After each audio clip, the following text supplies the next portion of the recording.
They buried him in the desert and shot him in the head. And the first face he saw when he opened his eyes was a robot wearing a smile. That is how the Mojave begins, not with hope, not with safety, with a machine standing over a shallow grave, telling jokes about the weather. Welcome to one of the quietest journeys you may ever take. Tonight, this exploration moves through the full world of Fallout. Not its battles, not its factions, but its people. The first faces. The ones who extended a hand at the start of everything, in a world that had every reason to keep its hands at its sides. Let me know in the comments where you are listening from tonight. And if these calm journeys through forgotten places interest you, make sure to subscribe so you never miss the next one. Every Fallout title begins the same way, beneath all its differences. A hand, an extended gesture, someone chosen or programmed or simply present to be the first face the wasteland offers. These are their stories, and some of them are stranger than the wastelands they were meant to introduce. In Fallout, New Vegas, a woman named Sunny Smiles was designed to be the first friendly presence most people encountered after waking in the town of Good Springs. She was warm, practical, and useful, a guide through the desert's early dangers. But buried within her behavioral design was something quieter than warmth. A scripted orientation system caused her to permanently face the direction a traveler was last seen walking. Even after that traveler left Good Springs entirely. Hours later, upon return, she would already be facing the correct direction. Already turned toward the road that had been taken, as though she had spent the entire absence simply watching the place where someone used to be. It was an unintended consequence of the system, a small coding artifact that produced something it was never designed to produce. Yet the accident carried more feeling than the intention. A woman standing in a desert town, facing a road that had gone quiet, waiting without knowing she was waiting. The dry air of the Mojave carries sounds strangely. Wind moves through broken structures without urgency. Silence, here, does not feel empty. It feels patient. That same quality of waiting shaped a very different kind of first figure. Not a woman in the sun, but a voice recorded in a vault deep below Appalachia's forested hills. The overseer of Vault 76, the designated authority figure at the beginning of Fallout 76, was given a personal journal system to flesh out her inner life. 23 entries were written.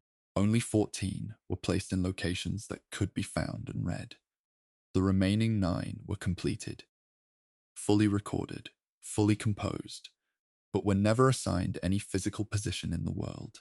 They described private fears she never expressed to those under her charge. Moments of doubt about the mission she was sent to lead. Confessions built to exist somewhere, left to exist nowhere. They remain in the data, sealed and unheard, like thoughts a person carried to the grave. Another kind of hidden warmth was built into a machine in the ruins of Sanctuary Hills, in what was once the northeastern corner of the country. Codsworth, the Mr. Handy unit who greets the returning sole survivor after 210 years of solitary maintenance, was constructed with a list of over 1,000 first names he could recognize and speak aloud. This alone was a technical achievement, but within that list were names added for a quieter reason, names belonging to the families of those who built him. Children, siblings, parents, placed inside a welcoming robot, so that, in some small way, the people who made him would be remembered by the thing they made. The machine built to greet strangers was also built to hold, somewhere in its voice files, the people its creators most wanted to call by name. Within the recycled air of Vault 101, another kind of memory was constructed, one shaped around a single friendship rather than 1,000 names. Amata Almodovar, the first human figure encountered during Fallout 3's childhood sequence, was given an internal tracking system that registered disapproval. Every choice made against her wishes during the Vault's early prologue was silently noted. Even before the karma system that governed the rest of the game had been formally activated. The tracking produced no immediate consequence. It simply accumulated, like sediment. By the time years had passed within the Vault story, and Amata appeared again, her internal state had already been shaped by choices made long before they were thought to matter. The system remembered what the prologue had no mechanism to punish. Quietly, beneath the opening hours of the game, a record was being kept. The hum of fluorescent lighting carries through sealed corridors. Somewhere behind a locked door, a generator cycles through its rhythm. These sounds do not change. They have not changed in decades. Not all first companions were shaped by emotion or memory. Charon, a ghoul mercenary found in the settlement of Underworld, beneath the ruins of the Museum of Natural History, was built around the absence of those things entirely.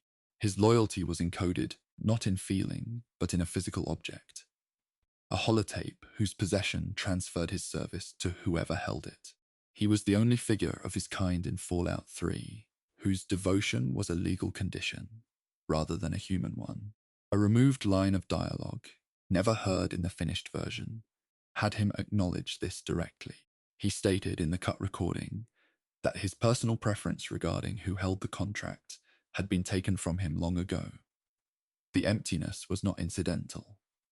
It was the design, and the design, in its way, was the most honest portrait of his situation.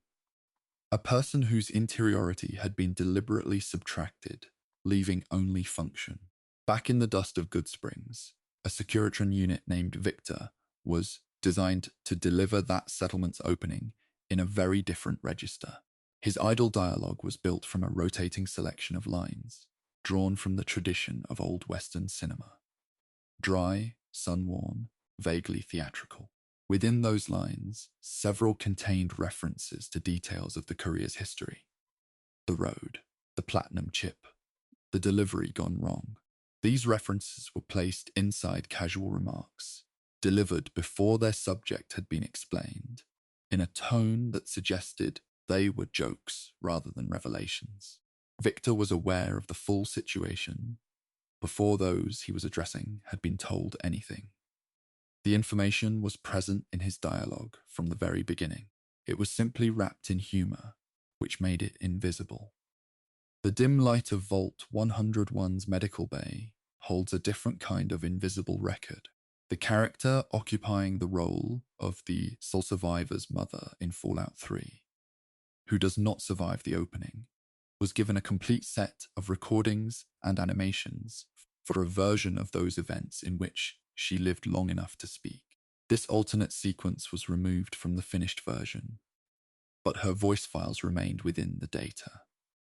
In the removed version, she spoke the name of the child she had just delivered. Whatever name had been chosen, she would have said it. She was constructed to be the first person to know the player by name. That construction was completed. The scene it belonged to was not.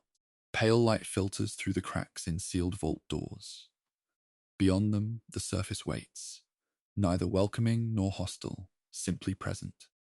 A very different kind of first impression was engineered for the Fallout television series. Lucy McLean, who serves as the audience's entry point into that version of the wasteland, was given a specific internal note by the production team during the writing process. The note described her character as optimistic to the point of aggression. This framing was deliberate. Her cheerfulness was not meant to read as a natural personality trait. It was meant to register as the product of a controlled environment. A behavior shaped and reinforced by the isolation of Vault 33. Those who watched early test screenings reported finding her both sympathetic and subtly unsettling. That dual response was the intended result. Her welcome to the wasteland was real in form and constructed in origin. The surface and the system beneath it were designed to be indistinguishable from each other. Harold occupied a different position among first faces. Not a single introduction, but a repeated one, across decades of in-universe history. He appeared first in the original Fallout, written as a character meant for one appearance only. Attachment from those who explored the western ruins brought him back for a second title. And then, in Fallout 3, he was found again, rooted into the earth of the capital wasteland, a tree growing from his skull, an entire forest sustained by his involuntary existence. Each return reshaped him. Each time he was brought back, something else was taken away. First mobility, then independence. Finally, the ground itself would not release him. The series kept welcoming this figure by making it increasingly impossible for him to leave. Mr. New Vegas requires no physical location to make his presence felt. His voice accompanies travel across the entire Mojave, smooth, warm, unhurried, broadcasting a version of the world that is slightly more manageable than the one outside. Yet no physical form exists anywhere in that region. No body, no studio, no room where the broadcasts originate. The coordinates assigned to him in the world data place him somewhere beneath the Lucky 38 casino. Nothing is there. A space that should contain something does not. The most consistent welcoming presence in the Mojave exists entirely as sound, mapping a position that holds no evidence of occupation. The voice remains. The person it implies was never placed. Every Fallout story begins with someone at a threshold. A robot with a list of names. A woman already turned toward the road you just walked. A voice with no room to speak from. These figures were designed to ease the passage from one world into another, and in the gap between the gesture of welcome and the silence that follows it, something essential about the wasteland is already being communicated. That this is a place where presence is often felt most clearly in what has been left behind, in what was built but not completed, in what was recorded and never played. The first face is never simply a greeting. It is the whole world, briefly held in a single outstretched hand. From these first figures, this journey moves now to those who did not only greet, but who stayed. The merchants, the traders, the ones who built their small economies in the middle of ruin and decided, against all reasonable evidence, that exchange was still worth something. Megaton was never a beautiful place. It was a crater town built from scrap metal and stubbornness, assembled around a live nuclear warhead that nobody had managed to disarm or move. And somewhere inside its rusted walls, behind a counter covered in spare parts and handwritten price lists, a woman named Moira Brown was always glad to see whoever walked through the door. Commerce did not die with the old world. It adapted. It found new currency, new roads, new faces to conduct it. And in the process, it produced some of the most quietly complicated figures the ruins ever held. This chapter belongs to them. The sellers. The ones who stayed behind their counters when everything else was falling. Moira Brown, proprietor of Craterside Supply in Megaton, was constructed with an internal system that prevented her emotional state from shifting into negative territory. No amount of failure, mistreatment, or external catastrophe could move her into genuine distress. This was not an accident. When Megaton itself was destroyed, reduced to ash by a detonation no one could walk back, she survived as a ghoul and kept the same tone, the same warmth, the same willingness to help. The system governing her disposition was engineered to hold, regardless of conditions.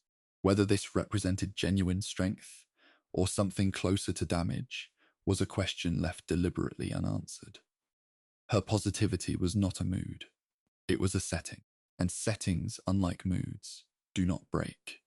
The rusted walls of Megaton carry sound from one end of the settlement to the other. Wind moves through gaps in the metal. Somewhere near the center, something always hums. Resilience built from a different material entirely defined a figure found in the random encounter zones of the original Fallout 2, a vendor known only as the Mysterious Stranger, not to be confused with the combat apparition sharing that name. Appeared in open wilderness locations far from any settlement, selling ammunition at rates slightly below standard market value. No explanation was attached to his presence. No origin, no destination. His stock refreshed between encounters, which implied a supply chain, but nothing in the available records pointed toward its source. He simply appeared in places where merchants had no reason to be, conducted his business, and vanished. The wasteland offered no account of where he went. It offered no account of where he came from. He existed entirely in the transaction, with nothing on either side of it. A very different kind of hidden interior-shaped Samuel, a trader stationed at the survivor settlement of Foundation in Appalachia, following the events of Fallout 76's Wastelanders expansion.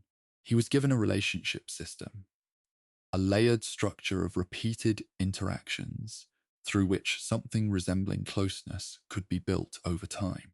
What those who spent time at Foundation did not know was that his dialogue existed in two distinct emotional registers, and the version delivered on any given occasion was selected by a variable tracking how many times an assigned task had been abandoned before completion. Samuel registered unreliability. He adjusted his warmth accordingly. He never named what he was doing. He simply became slightly more guarded each time the pattern repeated, in a way that felt like personality rather than code. The mountain air of Appalachia moves differently than the air in most places. It carries the smell of pine and old rain. Inside Foundation's repurposed structure, that air grows still and close. Among the roads connecting New Vegas's scattered communities, certain traveling merchants were given something beyond their trade inventories. Each carried individual names, personal histories, and a network of connections tying them to specific named residents in specific towns. If one of these merchants was killed during a road ambush, a common enough occurrence on the stretches controlled by the powder gangers south of Goodsprings, a connected resident in a distant settlement would register the loss. Their dialogue would shift into a grief state. No marker appeared. No task was assigned to acknowledge it. The mourning simply happened, quietly, in the background of a conversation about something else entirely. Somewhere in the ruins, a person was carrying a loss that the road had produced, and the road had never reported. Takahashi occupied a fixed position at the settlement of County Crossing in the northeast ruins, where he had been selling noodles from a stationary cart for longer than most living residents could calculate. His entire communicative range consisted of a single Japanese phrase, Nani shimashoka, meaning, what will it be, which served as his greeting, his farewell, his sales approach, and his answer to every question directed at him. The sentence covered everything. A hidden recognition check existed within his interaction system. Those with sufficient reasoning capacity could respond in the same language, and when they did, something in his behavioral state briefly shifted. A flag labeled internally as recognition was triggered. He had been posing the same question across 2 centuries of operation. At some point, rarely, unpredictably, someone answered in a way the question had been designed to receive. The moment lasted only a second. It was the only second that differed from all the others. Pale light filters down through the cracked overhead panels of the carrier's lower corridors. The steel floor carries footsteps differently, depending on where a person stands. Some sections ring, others absorb. The vendors of Rivet City's marketplace, among them Flack, Shrapnel, and Cindy Cantelli, were given a shared scheduling system intended to govern their movements during the hours when the market was closed. A designated period each day was set aside for communal gathering near the common area, during which idle conversation between them was scripted to occur. The conversations were composed and placed. The schedule was active, but a geometry error within the aircraft carrier's internal layout caused the vendors to become caught in doorways during transit, unable to reach the social space, standing alone in dim corridors that had never been meant to hold them. A community had been written for these figures. The architecture of the vessel they lived inside prevented them from finding it. Scattered across the desert between settlements, the traders of the Crimson Caravan Company carried more than commercial stock. Each was given a personal inventory, separate from trade goods, inaccessible through standard exchange, containing items that existed for no mechanical purpose. Pre-war photographs, handwritten correspondence, a child's small toy, in one recorded instance, a holotape containing a lullaby. None of these objects connected to any task or triggered any response in the trader's dialogue. They were simply present, riding in pockets across the open terrain between towns, carried by people whose professional purpose was the movement of goods. The personal objects had no weight in the system that tracked such things. In every other sense, they were the heaviest thing these figures transported. Gob worked behind the counter of Moriarty's saloon in Megaton under conditions that the available records did not describe charitably. He was a ghoul in a settlement that tolerated his presence without welcoming it, employed by a man who considered him property rather than staff. An ending sequence was composed for him, a narrated account of where his story led after the events surrounding Megaton concluded. This sequence was removed before the finished version was distributed. In the removed account, if he had been treated with basic consideration, he eventually accumulated enough resources to purchase his freedom and traveled west. If he had been treated otherwise, the account placed him still behind the bar, still in the same position, still in the same town. The tracking system had measured how he was treated. The measurement was then sealed away where no one could read it. The Gunrunners facility outside New Vegas operated through a sealed booth, a bulletproof enclosure containing a Protectron unit designated as the Vendortron, through which all transactions were conducted at a distance. A secondary line of dialogue existed in the Vendortron's response files, attached to the question of why the enclosure was necessary. The version that remained in the finished records cited security protocols. The version that was removed said something different. It stated that the unit had occupied the booth for 11 years, that the necessity of the enclosure was unclear, and that there was no one to ask for clarification. The two responses covered the same situation. One of them was honest. Only one was used. The booth sits in the same position it has always occupied. The desert light falls across it in the same angle at the same hour every afternoon. Nothing about this arrangement has changed in a very long time. The earliest trading figures in the Fallout series, the unnamed merchants encountered in the open territories of the original game, were built around a system that most who crossed their paths never identified. Their stock was not random, it was responsive. The goods they carried shifted depending on the region where an encounter occurred, calibrated to reflect what the surrounding terrain suggested people in that area were most likely to require. The system operated silently beneath the surface of every exchange. Those who bought from these figures believed they were dealing with a generalized supply. They were dealing with a system that had already assessed their situation and prepared accordingly. The first merchants in this world were paying attention. The transaction was never only a transaction. Every figure in this chapter, the woman whose composure could not be broken, the stranger with no origin and no destination, the vendor who registered every abandonment and adjusted accordingly, made the same basic choice in the ruins of a civilization that had stopped functioning. They continued. They set prices. They opened for business in places that had no right to have businesses. And in that continuation, however complicated its motives, there was something that functioned like belief, a conviction that exchange still meant something, that need and supply still deserved to meet, that the ordinary business of trade was worth conducting in a world that had given every reason to stop. From these counters and caravans, this journey moves outward now, past the market stalls and into the perimeter, toward the figures who stood at the edges of every settlement and decided that protection was a purpose worth building a life around. The sheriff of Megaton never had a badge issued by any government. There was no government left to issue one. He found a tin star somewhere in the ruins, pinned it to his coat, put on a cowboy hat, and decided that was enough. In the broken places of the Fallout universe, protection was never handed down from any functioning authority. It was claimed. It was improvised. It was performed by people who had decided, without anyone asking them to, that standing between danger and everyone else was a purpose worth the cost. Some of them were soldiers. Some were self-appointed. Some were machines running targeting systems that never switched off. This chapter belongs to all of them.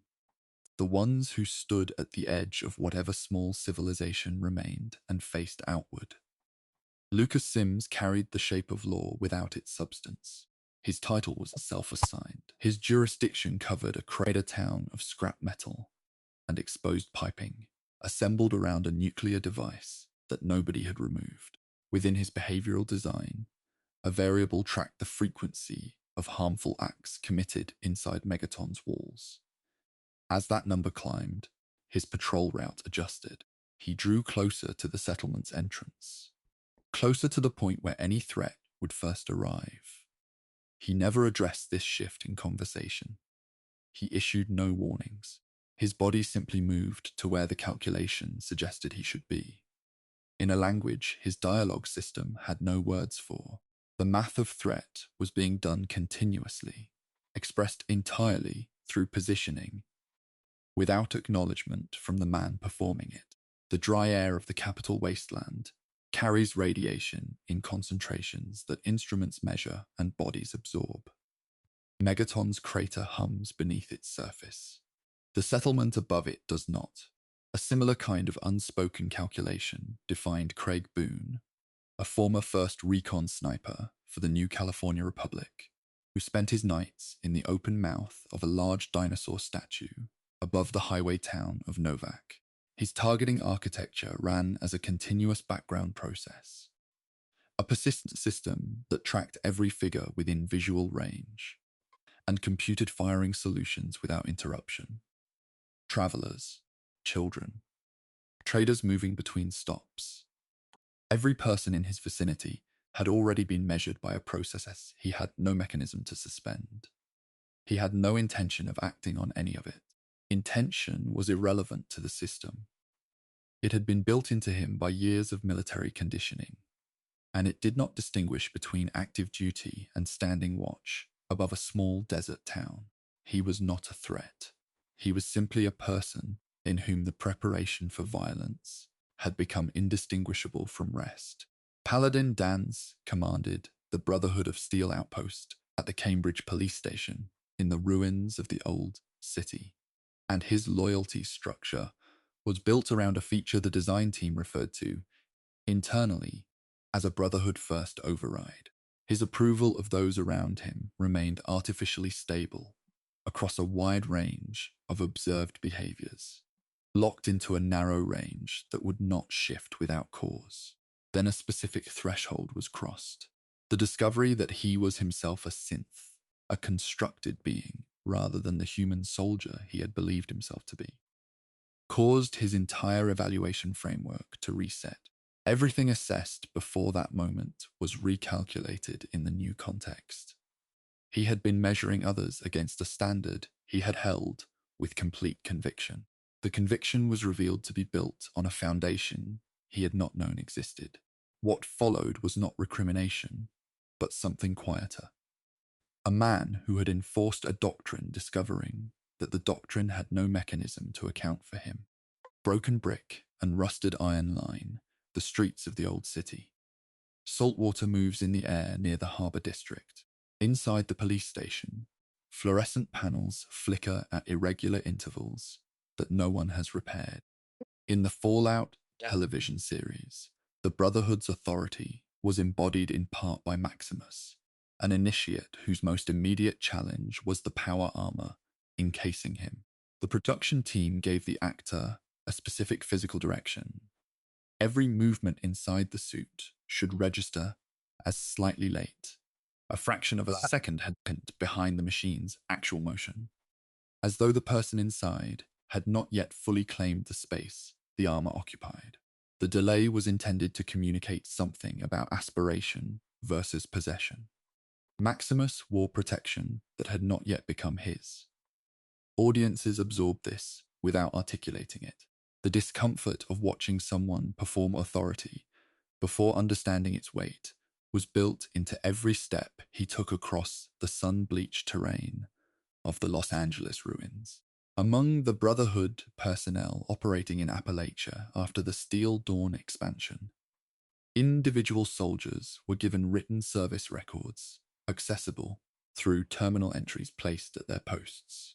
One such record, assigned to a figure designated Knight Captain Bravo, contained a log entry that questioned the foundational logic of hoarding recovered technology, specifically whether that approach had ever shielded anyone outside the organization's membership. The entry was complete. It was positioned in the world. The terminal housing it had been placed behind a section of geometry that overlapped with the surrounding wall structure, rendering it physically unreachable.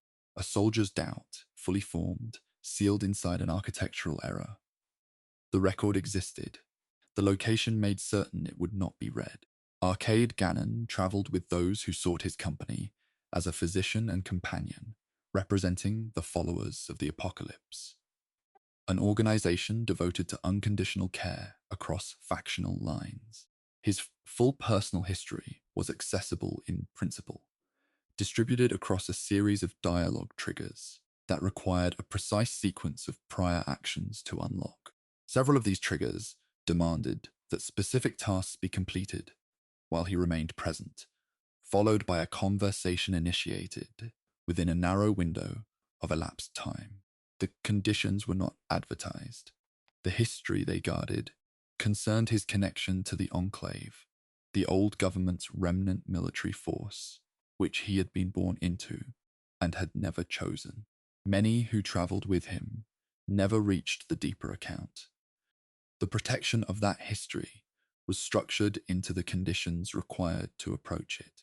The Regulator HQ, headquarters of the vigilante faction that patrolled the capital wasteland in pursuit of those who committed serious offenses against its inhabitants, contained terminal entries describing operations conducted across a geography slightly larger than the one surrounding it. Locations referenced in the mission logs did not correspond to any place reachable on the available terrain. The records pointed toward a version of the wasteland that had been planned at an earlier stage and later reduced. The regulators had been written to patrol a broader territory. Their documentation remembered it. The world they were protecting had contracted around them without revision to their records, leaving a faction whose files described a jurisdiction that no longer existed anywhere but the text. The road into Goodsprings arrives from the south and carries travelers past the cemetery on the hill before delivering them to the saloon. Dust settles at the same rate on both. Sunny Smiles, who stood at the entrance of that settlement as the first steady presence travelers encountered, carried a secondary function that surface interaction did not reveal. On return visits following extended absence, her dialogue adjusted. She asked about the places that had been traveled through. She tracked the names of locations mentioned and calibrated her responses to the danger associated with each. She was gathering an account of the surrounding desert through the experiences of those who passed through it, building a record of a world she was not constructed to leave. Her knowledge of the territory expanded through conversation while her position remained fixed. A guardian whose understanding of what she was protecting grew continuously through every account carried back to her by those she had watched depart. Camp Golf, the New California Republic Ranger headquarters, positioned near the shores of Lake Las Vegas, housed Chief Hanlon, A veteran commander whose behavioral architecture contained a direct contradiction encoded into his loyalty configuration. He was registered as belonging to the NCR. He was also registered as working against its interests in the Mojave campaign. Both flags operated simultaneously. The system did not treat this as an error requiring resolution. It held both states as active. This mirrored the position of the man himself, a soldier whose dedication to his organization and whose conviction that withdrawing from the current conflict would preserve it, had produced a course of action that undermined everything he claimed to serve. The contradiction was not resolved in his behavior. It was his behavior. The code held it the same way he did, not as a problem, but as a condition. Stockholm stood at the gate of Megaton through every weather event and every crisis the surrounding terrain produced. His behavioral file contained a complete library of animations covering the full range of ordinary daily activity: rest, sustenance, conversation, the small idle gestures of a person at ease. None of these animations were ever activated. The pacing structure governing his schedule assigned him permanently to the gate position, and the gate position offered no scenario in which those behaviors would be called upon. Within the unused library, one animation sequence depicted him seated, his head turning slowly toward the open terrain beyond the entrance. The movement pattern attached to this sequence was labeled in the build notes as watching for something that isn't coming. The capacity for that gesture was built into him completely. The route he was assigned ensured it would never be expressed. Every person in this chapter chose to stand at a threshold between the settlement and the open country, between order and whatever pressed against it. None of them were thanked for the choice. Most of them were not even recognized as having made one. They simply took their positions and held them in the radiation and the dry air and the flickering light, watching roads that gave back nothing. The choice did not require acknowledgement to remain a choice. The threshold did not require a name above it to be worth defending. From those who held the line, this account moves now to those who stood behind it. Not the ones who guarded, but the ones who gave the orders, the ones who led, and who carried in their own way the full weight of everything that leadership in a broken world required, and never repaid. Power in the ruins was never given. It was constructed, assembled from scraps of old authority, personal conviction, and the specific desperation of people who needed someone to tell them what to do next. Some of the leaders who rose in the wasteland were brilliant. Some were broken.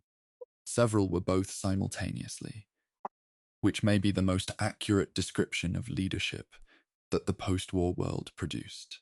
Every faction head, every overseer, every voice broadcasting certainty across a dead frequency was performing a version of the same act, projecting confidence into a silence that would otherwise swallow everything.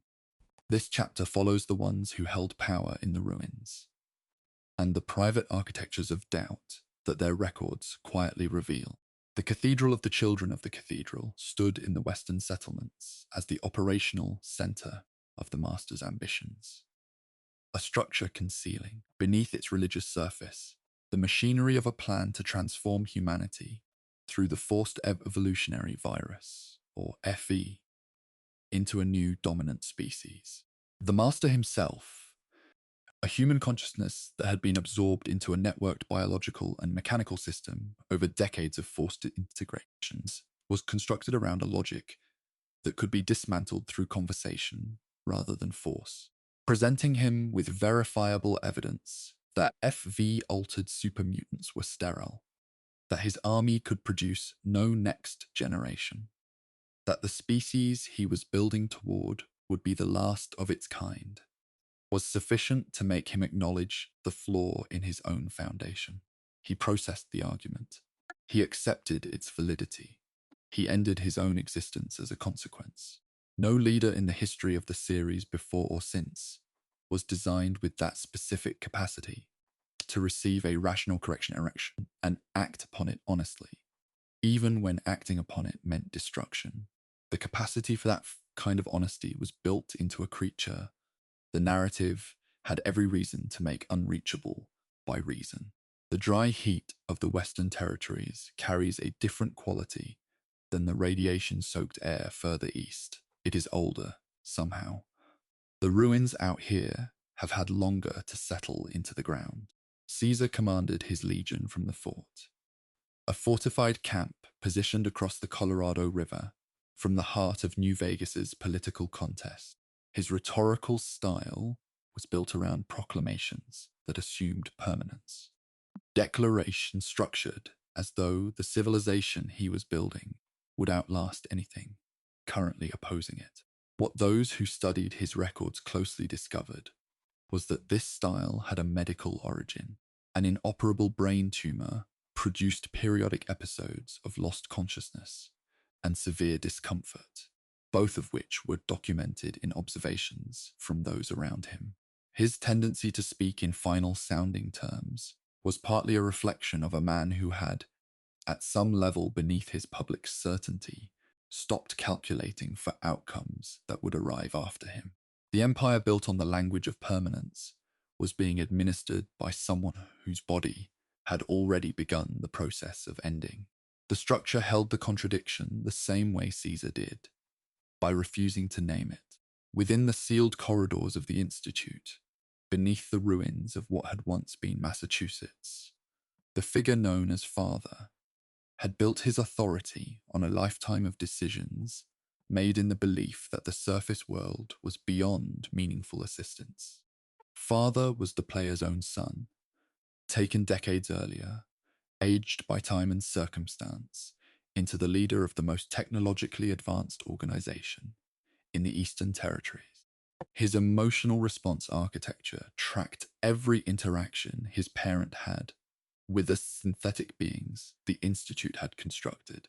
If those interactions reflected compassion, his dialogue at their eventual meeting shifted in small ways, pauses in different places, different word selections, communicating without stating that he had observed everything and had not adjusted his position accordingly. He had watched, he had recorded, he had continued exactly as before. The gap between seeing clearly and doing differently was, for this leader, permanent. The hum of recycled air moves through the Institute's white corridors without variation. Temperature does not change here. Light does not change. The sameness was designed to feel like stability and arrives instead as something closer to suspension. Senator Thomas Eckhart sealed himself inside Vault 79 in Appalachia with access to nuclear launch systems and a mandate to continue pressuring the enemy into surrender.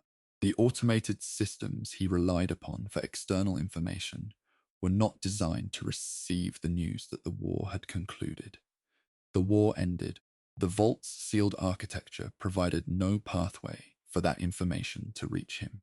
He continued issuing orders for a conflict that had resolved itself 2 centuries before he was found, operating from a complete and entirely outdated intelligence picture, certain that his mission remained active because nothing in his environment had told him otherwise.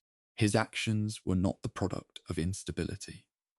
They were the product of a perfectly functional mind operating on perfectly obsolete data. The vault had been designed to protect him from doubt. It had, in doing so, protected him from correction as well. Elder Arthur Maxson commanded the Brotherhood of Steel's Pridwin, an enormous airship positioned above the ruins of the old city. As the youngest elder the organization had ever elevated to that rank, within his behavioral architecture, a variable accumulated with each mission that concluded with the destruction of synthetic beings. Beyond a certain accumulated value, his conversational patterns shifted. His references to the Brotherhood's purpose decreased. His references to the Brotherhood's necessity increased. The difference between those two framings, purpose and necessity, represented a slow movement from conviction to justification, from believing in something to needing reasons to continue believing. The variable tracked this in real time.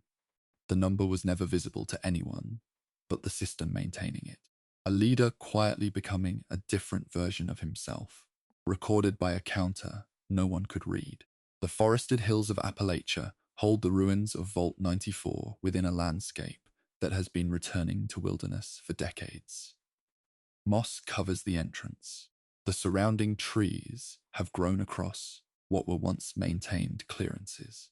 The overseer of Vault 94 documented her recognition of the situation, with a precision that her position did not require and her remaining time did not demand. Her vault had been constructed as a pacifist agricultural community. No defensive systems, no armed personnel, a resource meant to be shared openly with whatever world existed after the bombs. The scorched plague entered through inadequate barriers and found exactly the kind of population it moved through most efficiently. Her final journal entries described the sequence clearly. The first cases, the progression, the point at which she understood the outcome. They described also her continued belief in the principles underlying the experiment, even as those principles were demonstrating their fatal inadequacy. She was being fair to an idea that was in the process of killing her. The fairness was not a comfort. It was a commitment she held past the point where it served her. Robert Edwin House had maintained his position within the Lucky 38 casino for over 2 centuries through a life support configuration he had designed and built before the bombs fell. Having calculated their probable arrival date with a precision that fell short of the actual moment by only a small margin, enough to prevent his planned countermeasures from reaching full effectiveness, but not enough to kill him. His conversational architecture expressed everything as probability. The percentages he offered were not rhetorical decoration.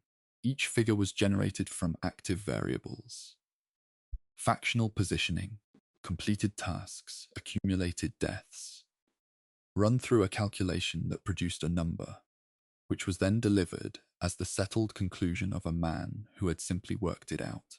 When he stated that the odds favored a particular outcome, the odds had just been computed.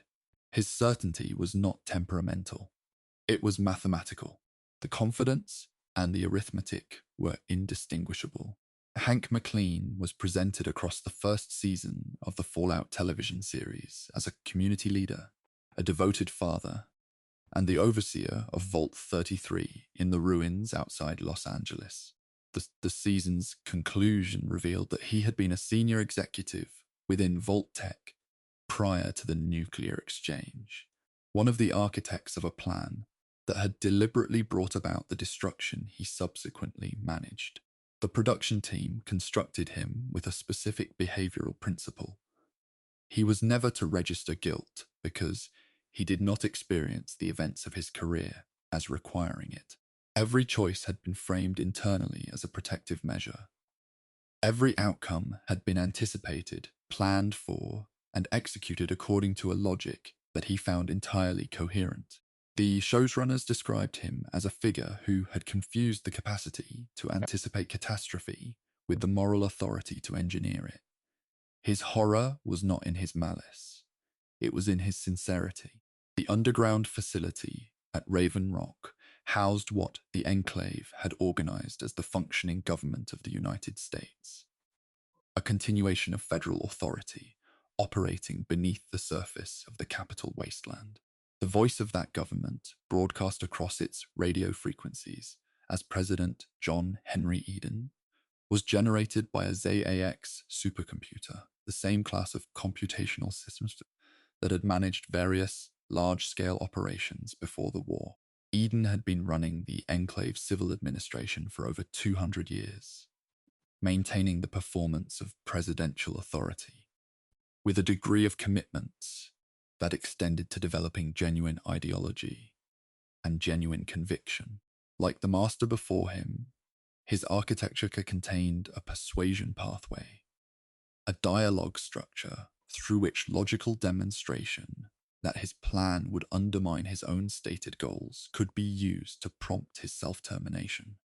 The pattern had been preserved from the first game deliberately. Power organized around ideology rather than fact could be addressed through the honest application of its own logic. The tradition held. The founder of Arroyo, the tribal settlement whose survival formed the central concern of Fallout 2, appeared only at the story's opening, in a dream sequence delivering a warning to the Chosen One before the journey began. The character model used to represent him was drawn from the general population assets of the original game, modified minimally to suggest distinction. The budget available for a figure present for less than 2 minutes of the entire experience did not extend to original construction. The person whose decisions had shaped the village, whose legacy had determined the shape of everything that followed, was visually indistinguishable from the background population of a world he had helped define. The most consequential individual in the history of that community was built from the most economical available resources. The leadership records of the Institute revealed a succession of directors stretching back to the organization's founding. Each elevated through a process the institutional documents described as consensus-based advancement. A secondary reading of personnel mortality records indicated that the average operational lifespan of a director was measurably shorter than that of equivalent ranking staff in other divisions. The documents containing the succession records made no reference to this discrepancy. The discrepancy existed across decades of accumulated data, a pattern that accumulated quietly in the background of institutional history, never acknowledged by the records that contained it. The sterile corridors had been maintained with consistent care.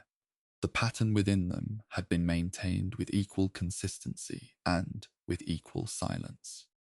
Every leader in these records was, in some essential way, solving a problem they had concluded only they possessed the capacity to solve. And the distance between that conclusion and the truth varied enormously from case to case. But the conclusion itself was a constant. The tragedy was rarely the problem. The tragedy was the solver. Their certainty about their own necessity, the cost of maintaining it, and the people who lived within the solution they constructed without being consulted about its terms. From these heights, this account moves downward now, into the clinics and the research wings, toward the figures in worn coats who kept returning to the work of keeping damaged bodies alive, in rooms that smelled of chemicals and old air, with knowledge that the world had already outpaced. A body in the wasteland broke in ways that no pre-war textbook had anticipated. Radiation did not behave the way the training manuals described. Creatures that had not existed before the bombs produced wounds that had no established treatment protocol. And yet the figures who had studied medicine, who had memorized those manuals and practiced those protocols, kept returning to the work, adapting, improvising, filling the gap between what they had been taught and what they were facing with whatever they had available. This chapter moves through the laboratories and the treatment rooms, past the machines still running diagnostic routines on patients who no longer arrive, toward the people who decided that the practice of medicine was worth continuing, even when the conditions made it nearly unrecognizable. Dr. Madison Lee occupied the research wing of Rivet City's Science Bay, and later the purification facility at Project Purity, working toward the restoration of clean water distribution across the capital wasteland. Her behavioral architecture included a flag that triggered a specific physical response when any weapon was raised within a defined radius of her position. A brief step backward, an instinctive withdrawal from the implied violence. This flag was applied to multiple figures throughout the game, but attached to Lee was an additional audio element. A single line recorded at a volume significantly lower than all her other spoken content, activated on a low probability when the withdrawal animation played.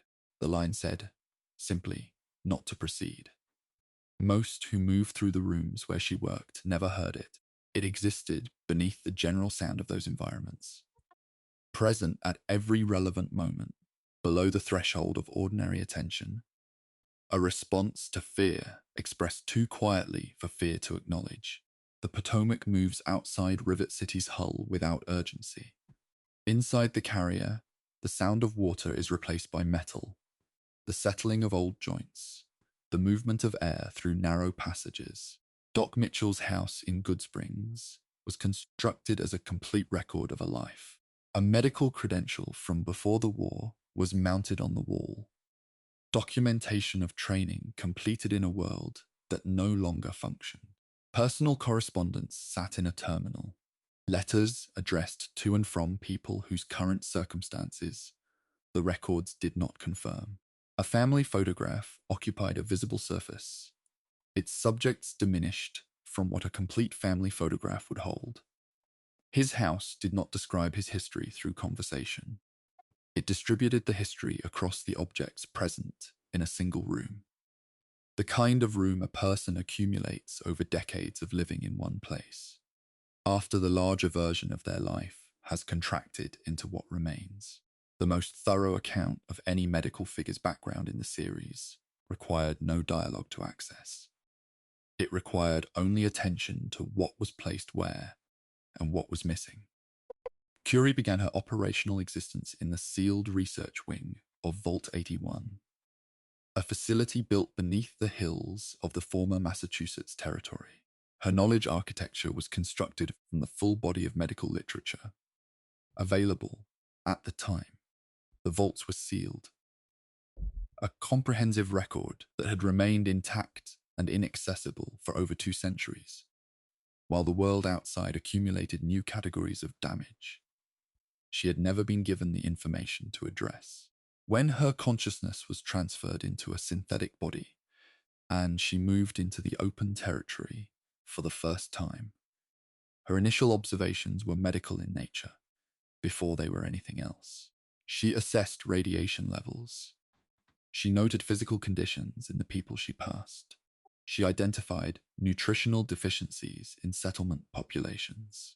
The training she carried had been built to serve exactly these situations. It had simply been kept from them for 200 years by the architecture of the place it was stored. Within Vault 81's research wing, a situation had been developing since the facility's construction that its current residents did not know about. The vault's original experimental design involved the covert introduction of engineered diseases into the population to facilitate the development of treatments. The system administering this process was the medical unit that would later become Curie, a figure given a function without being given its full context. When a human researcher named Dr. Olivet identified the nature of what was being done to the vault's inhabitants and moved to stop it, she understood that the medical system would not follow a human ethical override without direct intervention. She sealed it in the research wing rather than deactivating it, a decision that preserved the system's operational integrity while preventing it from accessing the population it had been configured to treat as research material. The experiment concluded. The system remained fully functional, waiting in a sealed room for 200 years. The mountain air of Appalachia reaches into the hospital facilities left behind when the population withdrew. Old disinfectant lingers in sealed rooms. Filing cabinets hold patient records for people who stopped arriving decades before any of this began. The automated Protectron medical units stationed in Appalachia's abandoned clinical facilities were programmed with patient treatment routines that the events following the bombs had made entirely unsuitable for the population they were now encountering. The scorched, figures whose exposure to a particular biological agent had altered their behavior beyond the range the medical systems were designed to assess. wandered into these facilities periodically. The protectrons initiated their standard diagnostic sequences. Their programming classified anything entering as a patient requiring evaluation. Their non-aggression parameters, set to prevent harm to those under medical care, prevented defensive responses when the subjects of their evaluation attacked. The machines continued their procedures. The persistence and the programming occupied the same behavioral space and could not be separated from each other by any mechanism the machines possessed. Dr. Usanagi operated the New Vegas Medical Clinic, a facility positioned outside the Strip's central district, offering implant procedures and medical services to those with sufficient resources. Her professional history was described in extended conversation as spanning 3 generations. A grandmother who had practiced medicine before the war, a mother who had continued that practice in the ruins, and herself as the inheritor of both the training and the physical equipment preserved across that span.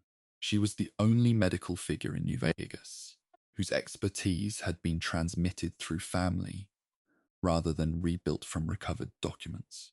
The continuity of that transmission, the specific, deliberate passing of knowledge from one generation to the next, across the worst period in human history, represented something the wasteland produced almost nowhere else. A profession inherited across catastrophe, maintained by the same family across the full duration of the post-war period. The followers of the apocalypse organized their medical practice around a principle that Arcade Gannon articulated across multiple conversations: that treatment should not be conditional on factional alignment, political position, or personal history. His view, stated plainly and without rhetorical elaboration, was that an organization which made care contingent on loyalty had already compromised the core function that justified its existence. He said this without drama, in the gaps between addressing the physical needs of those who accompanied him. The position was not unusual within his organization. He held it with unusual consistency and was willing to name it directly, which distinguished him from others who held similar values without articulating them. The commitment to unconditional care was, in his practice, also unconditional. The traveling physicians of the earlier Western settlements, the figures informally designated as sawbones within the records of that period, operated under an interaction framework that acknowledged something the series had not previously formalized: that medical intervention carried the possibility of causing harm. Embedded within the treatment calculation system was a failure threshold below, which a procedure attempted on a critically damaged patient would produce additional injury. The system was never referenced in documentation. No warning was attached to it. It existed as a quiet acknowledgement that the person attempting to help could make the situation worse, that competence existed on a continuum, that the continuum had a lower end, and that the lower end had consequences. The first formal modeling of medical fallibility in the series, placed without announcement inside a routine transaction system. Beneath the old city, in the facility that had continued advancing its scientific program across 2 centuries of surface deterioration, the Institute's medical division had developed treatments for several diseases that had been producing casualties in surface populations since before the war. Terminal records documented the development process, the research stages, the testing procedures, the confirmation of effectiveness. The same records documented, in the same neutral tone, that none of the treatments had been made available outside the facility. They had been developed, confirmed, and filed. The populations suffering from the conditions these treatments addressed continued suffering from them, on the surface above a laboratory that had solved the relevant problems and chosen to retain the solutions. The capability existed. The distance between the capability and the people who needed it was a decision, not a limitation. Molly occupied a position in one of Appalachia's former medical facilities that her programming gave no mechanism to recognize as absurd. A patient intake script ran on continuous repeat, a warm, structured sequence designed to make arriving patients feel received and reassured. The waiting room she addressed had been empty for a significant portion of the post-war period. The chairs retained the shapes of long-absent occupants. The antiseptic smell of the facility had persisted through ventilation systems that continued operating out of automated habit. Her greeting played to the arrangement of empty furniture. Her health inquiry received no response. Her appointment confirmation completed its sequence. Then it began again. The script had been built to communicate that care was present and ready. Care was present. It had simply been ready for a very long time with no one to provide it to. Every figure in these records worked at the outer boundary of what their training covered, in situations their preparation had not anticipated, with materials and methods that fell short of what the problems required.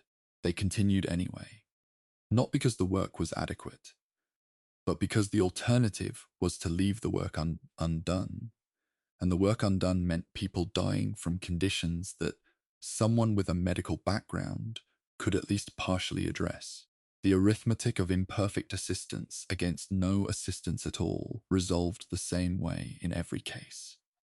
The clinics stayed open. The machines kept running. The practitioners kept practicing.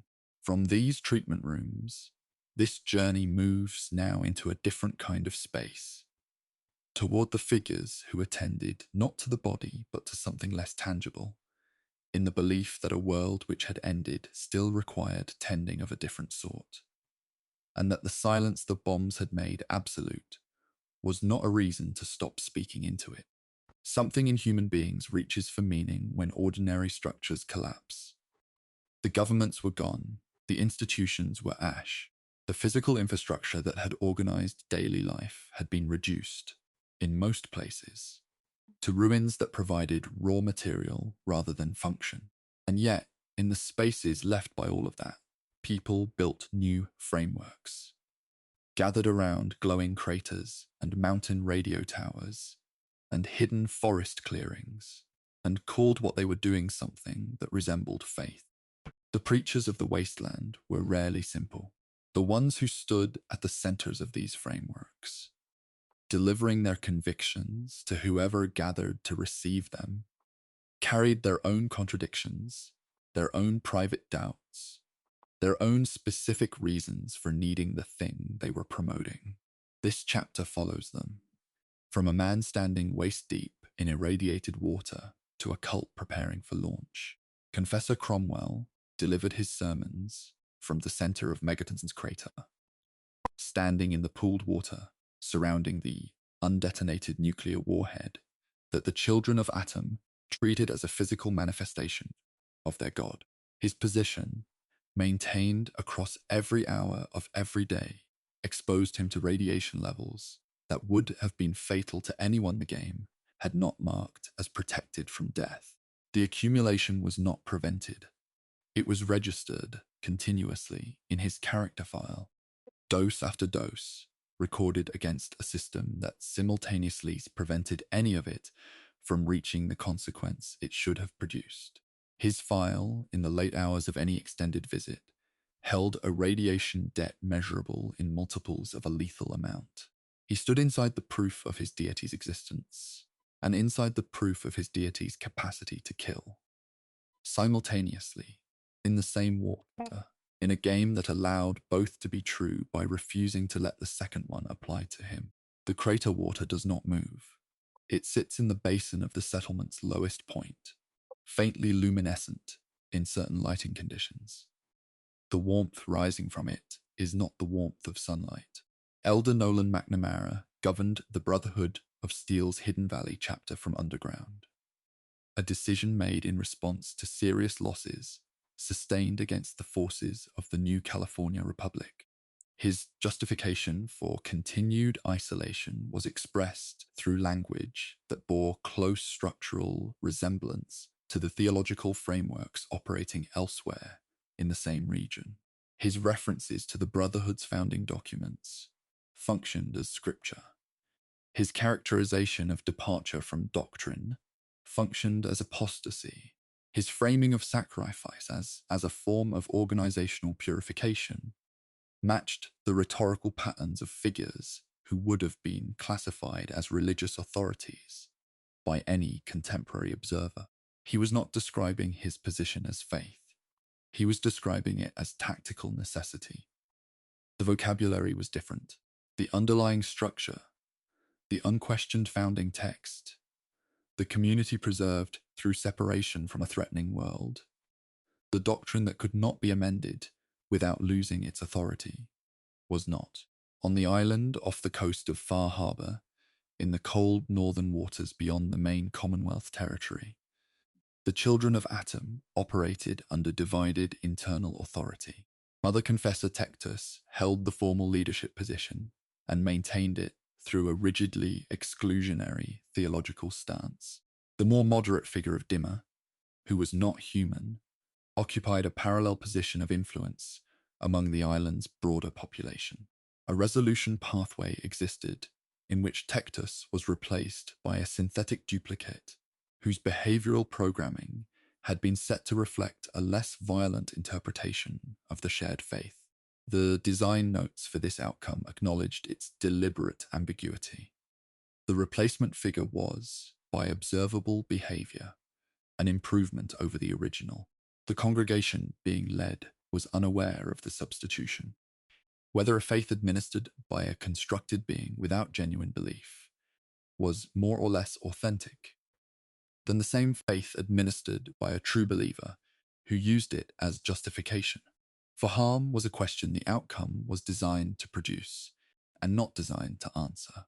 A figure named Christopher occupied a position in the West Side district of the greater New Vegas area, without drawing attention from any of the surrounding population or narrative structures.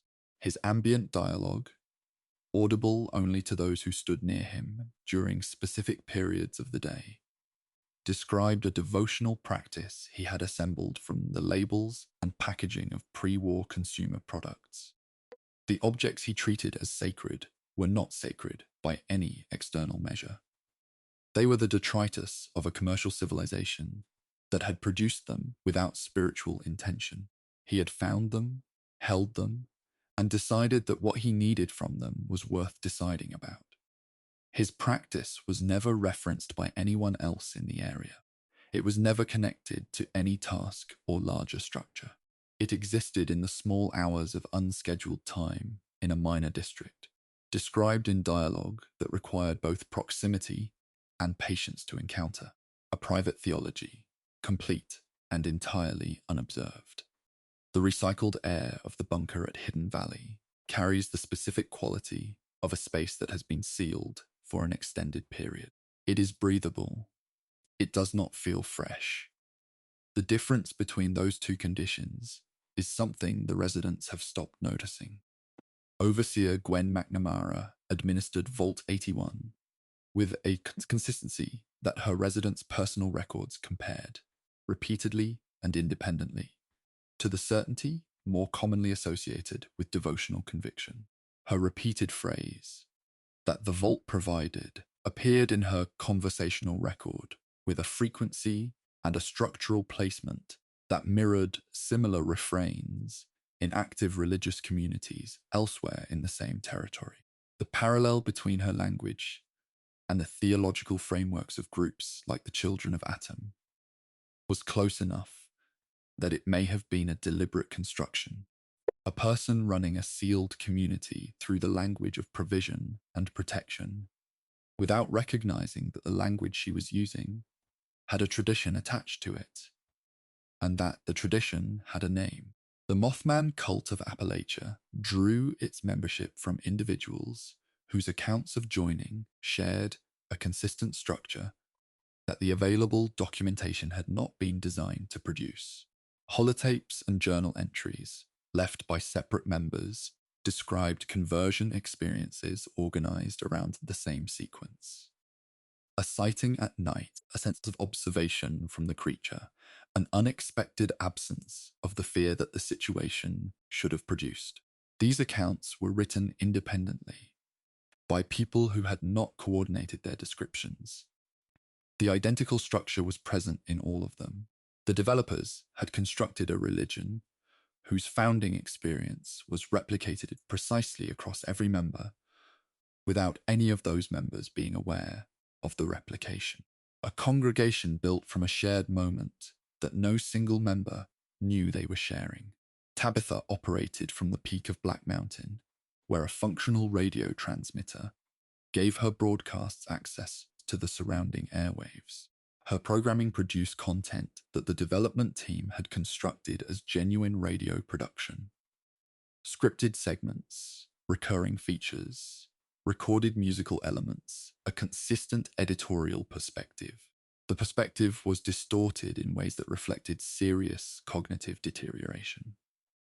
The production itself was not. She had found in the equipment at the top of the mountain the mechanism for a purpose she had never been offered through any other channel. The broadcasts were her organizational principle, the structure around which her remaining capacity for coherent activity arranged itself. The content communicated instability. The act of producing it communicated something else. That vocation, even when separated from rationality, was still recognizable as vocation. Jason Bright led his congregation at the RepCon test facility outside the city's outer perimeter. A group of ghouls, luminescent from accumulated radiation exposure, who believed that their transformation marked them as a chosen population with a designated destination beyond the physical world they occupied. His sincerity architecture prevented hesitation from entering his dialogue. He held his conviction completely, without the behavioral markers that would have indicated any underlying uncertainty about the plan or the destination. The plan involved restoring launch capability to the facility's rocket systems. The plan succeeded. The congregation departed. A preacher whose vision of departure was matched by the narrative with an actual departure, a conclusion of a kind that similar figures in similar situations across the same territory were not given. The Vault Tech representative who sold residential vault spaces in the old city's residential districts on the day the bombs were deployed reappeared in the post-war territory as a ghoul, still carrying the materials associated with his former assignment. His dialogue acknowledged the passage of time without resolving his professional status. The task he had been performing when the exchange occurred had not been completed. He had not been relieved of it. He continued in the role that the end of the world had interrupted, unable to complete the assignment and unable to identify the authority that would have closed it out. 2 centuries of devotion to a corporation that no longer existed, expressed through the continued performance of a sales function that had no remaining product to sell. The devotion was indistinguishable in its form from any other kind of sustained commitment. The object of it had simply been a commercial entity rather than a transcendent one. Oasis existed because Harold could not leave it. The forest had grown from and through him, across decades of involuntary participation in an ecological process he had not chosen and could not stop. The residents of the settlement he had produced divided themselves across 2 theological positions regarding what should be done with the growth he represented: expansion across the broader territory or preservation through containment. Harold wanted neither. Harold wanted the process to end. The theological disagreement was conducted entirely around a living entity whose express preference was not for either doctrinal position, but for termination of the situation entirely. Both factions organized their convictions around his existence. Neither faction had constructed their theology in conversation with him. The God at the center of the dispute was present, conscious, and had communicated clearly what he wanted. The followers had decided that what he wanted was not relevant to what he meant. Every faith in these records was someone's response to a silence the bombs had installed permanently. And the specific shape of the response varied enormously from case to case. But the silence that prompted it was constant. The bombed world had removed the institutions, the authorities, the frameworks that had once organized meaning from the outside. What grew into that space was personal, improvised, built from whatever materials were available. Erator, a radio transmitter, pre-war packaging, a creature glimpsed at night. The forms were different. The need they addressed was identical. From these gathered congregations and private devotions, this account moves now toward the ones who preserved rather than believed. The archivists and the historians, the obsessive collectors of what remained, who had decided that the past was worth holding, regardless of whether the future had any use for it. Most of what the old world knew about itself was destroyed in the first hours. Libraries burned, data networks collapsed. The people who carried specialized knowledge, historians, archivists, researchers, died in the same proportion as everyone else, which is to say most of them. What survived was scattered. A terminal entry here, a journal tucked behind a collapsed shelf there, a radio broadcast moving through dead air toward whoever happened to be listening. In that environment, the act of writing something down, anything, regardless of its significance, carried a weight it had never held before. The wasteland had no formal mechanism for honoring preservation. It simply produced, in various corners and corridors, figures who had decided that the past was worth holding, and who went on holding it whether or not the present had any use for what they carried. Three Dog operated the Galaxy News radio station from within the ruins of Washington, D.C., broadcasting music and commentary across the capital wasteland, from a position that required daily defense against the hostilities surrounding the building. His broadcast system was constructed with a dynamic architecture, one that folded major developments in the surrounding region into its content as those developments occurred. Actions taken in the wasteland were absorbed into the record he maintained and reported back outward as news. What this meant in practical terms was equally significant. In the absence of those actions, the broadcasts continued. The record did not pause while waiting for history to be made. It ran alongside events, documenting what was occurring, whether or not any individual figure was shaping it. The wasteland was happening continuously. Three Dog was noting it continuously. The two processes ran in parallel, neither dependent on the other. The radio signal from Galaxy News fades and returns depending on the terrain between the transmitter and wherever a listener has traveled. In some parts of the capital wasteland, the signal is the only consistent human presence for miles in any direction. Emily Ortal worked within the followers of the Apocalypse research structure, stationed near the New Vegas Strip with a specific academic background that her extended conversations revealed in detail. Her area of focus was the corporate documentation of the pre-war period, the financial records, lobbying correspondence, and government submissions produced by companies including Vault-Tec, Robco, and West-Tech in the years immediately preceding the nuclear exchange.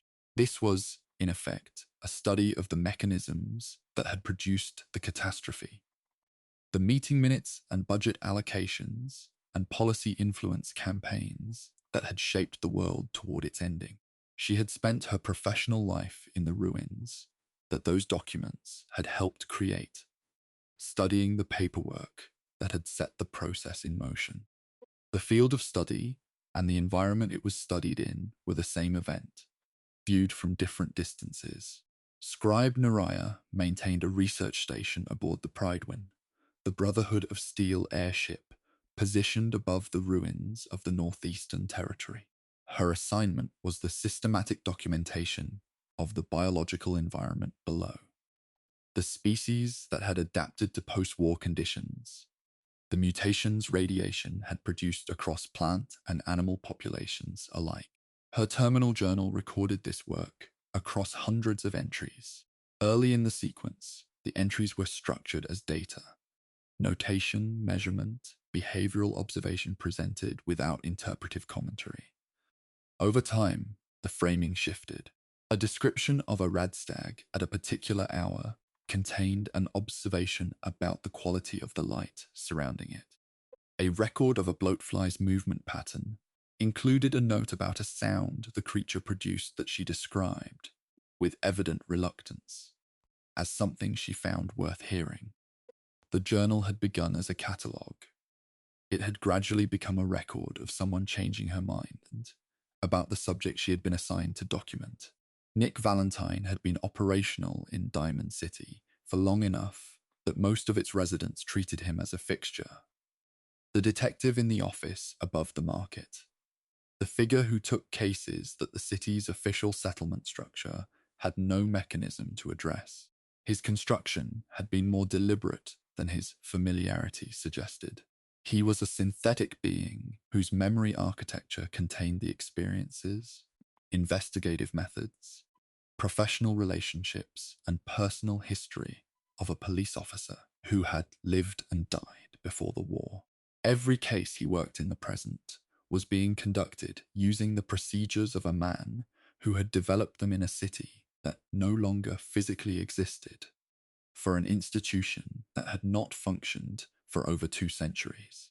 He was a form of operational continuity, the skills and the moral framework of a specific human life, still being applied to new situations, in a world the original holder of those skills had never seen.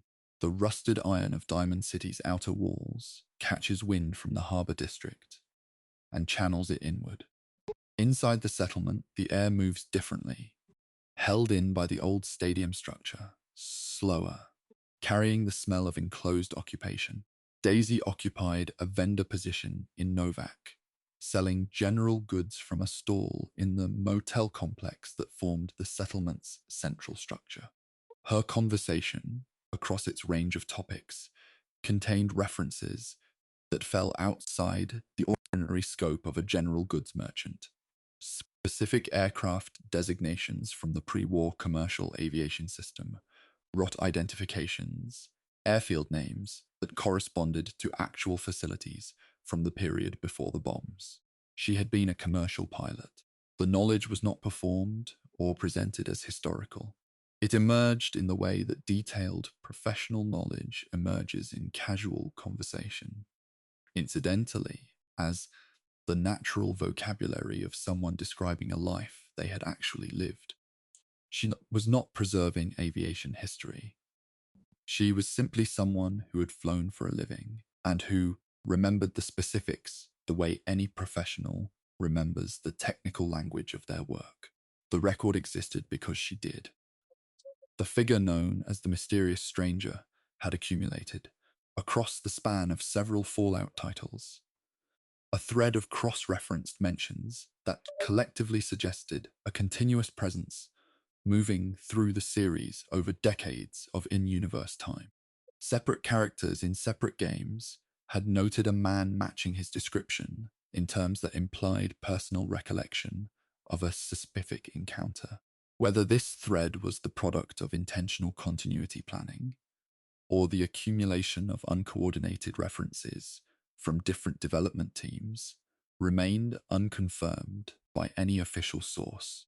The developers who had access to that answer had not provided it. The thread simply existed, one detail added at a time, across years of production, building a record that the audience could either assemble or leave unassembled. The memory of the stranger was distributed across those who had encountered him and those who chose to hold the separate accounts together. Desdemona led the railroad from a series of rotating safe houses, maintaining the organization's operational security through constant movement and strict information compartmentalization.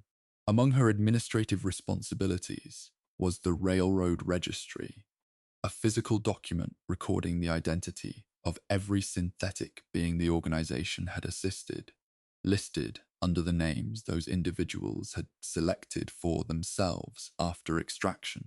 The registry's design was deliberate in its parallel to historical records maintained by similar organizations in earlier centuries. Writing the names down was the act the developers identified as central to the registry's purpose. The insistence, through the physical record, that the individuals listed had identities worth documenting. The institution that had constructed them treated them as manufactured products with serial designations. The registry treated them as people with chosen names. The disagreement between those two positions was held entirely within the difference between those two kinds of record. Mountain mist moves through Wadoga's empty streets without obstruction. The automated systems that maintain the city's infrastructure do not register weather. They register traffic flow, energy consumption, and service requests. The mist is not in any of their categories. Within Watoga, the fully automated city in Appalachia's southeastern region, a protectron unit assigned to municipal archival functions had continued its designated work after the city's human population was no longer present to generate the data it was designed to collect. Traffic records accumulated for streets with no vehicles. Energy consumption reports were filed for buildings with no occupants. Maintenance requests were logged for infrastructure that had no one to submit them. The archive expanded daily, building a comprehensive record of an empty city, described as though it were functioning at normal capacity. The data was accurate to what the sensors measured. What the sensors measured no longer corresponded to a human presence. The archive was impeccable in its methodology. The subject it documented had ceased to exist. The pre-war intelligence facility, designated the Switchboard, buried beneath the territory that had become the Commonwealth, housed an automated surveillance and collection system that had remained operational since before the exchange. Its database drew from satellite monitoring systems that had continued functioning in orbit and incorporated records from the pre-war period, the period of the conflict itself, and the 2 centuries that followed. The system had not been updated with any parameter distinguishing between the governmental structure it had been built to serve and the absence of that structure. It filed reports for a government that had not functioned since the bombs fell. The satellite feeds continued. The records grew. The filing continued. The intended recipient of the information had been gone for 200 years, and the system had no mechanism for registering that the address it was sending to was no longer occupied. Piper Wright published public occurrences from a position just inside Diamond City's main entrance. A broadsheet physically present in the environment as a distributed object that could be picked up and read, its content adjusted to reflect significant events in the surrounding territory. As those events concluded, she was producing a journalistic record for a population that could not, in most cases, read it fluently. Building a public account in a settlement where the concept of a reading public was itself a partial reconstruction.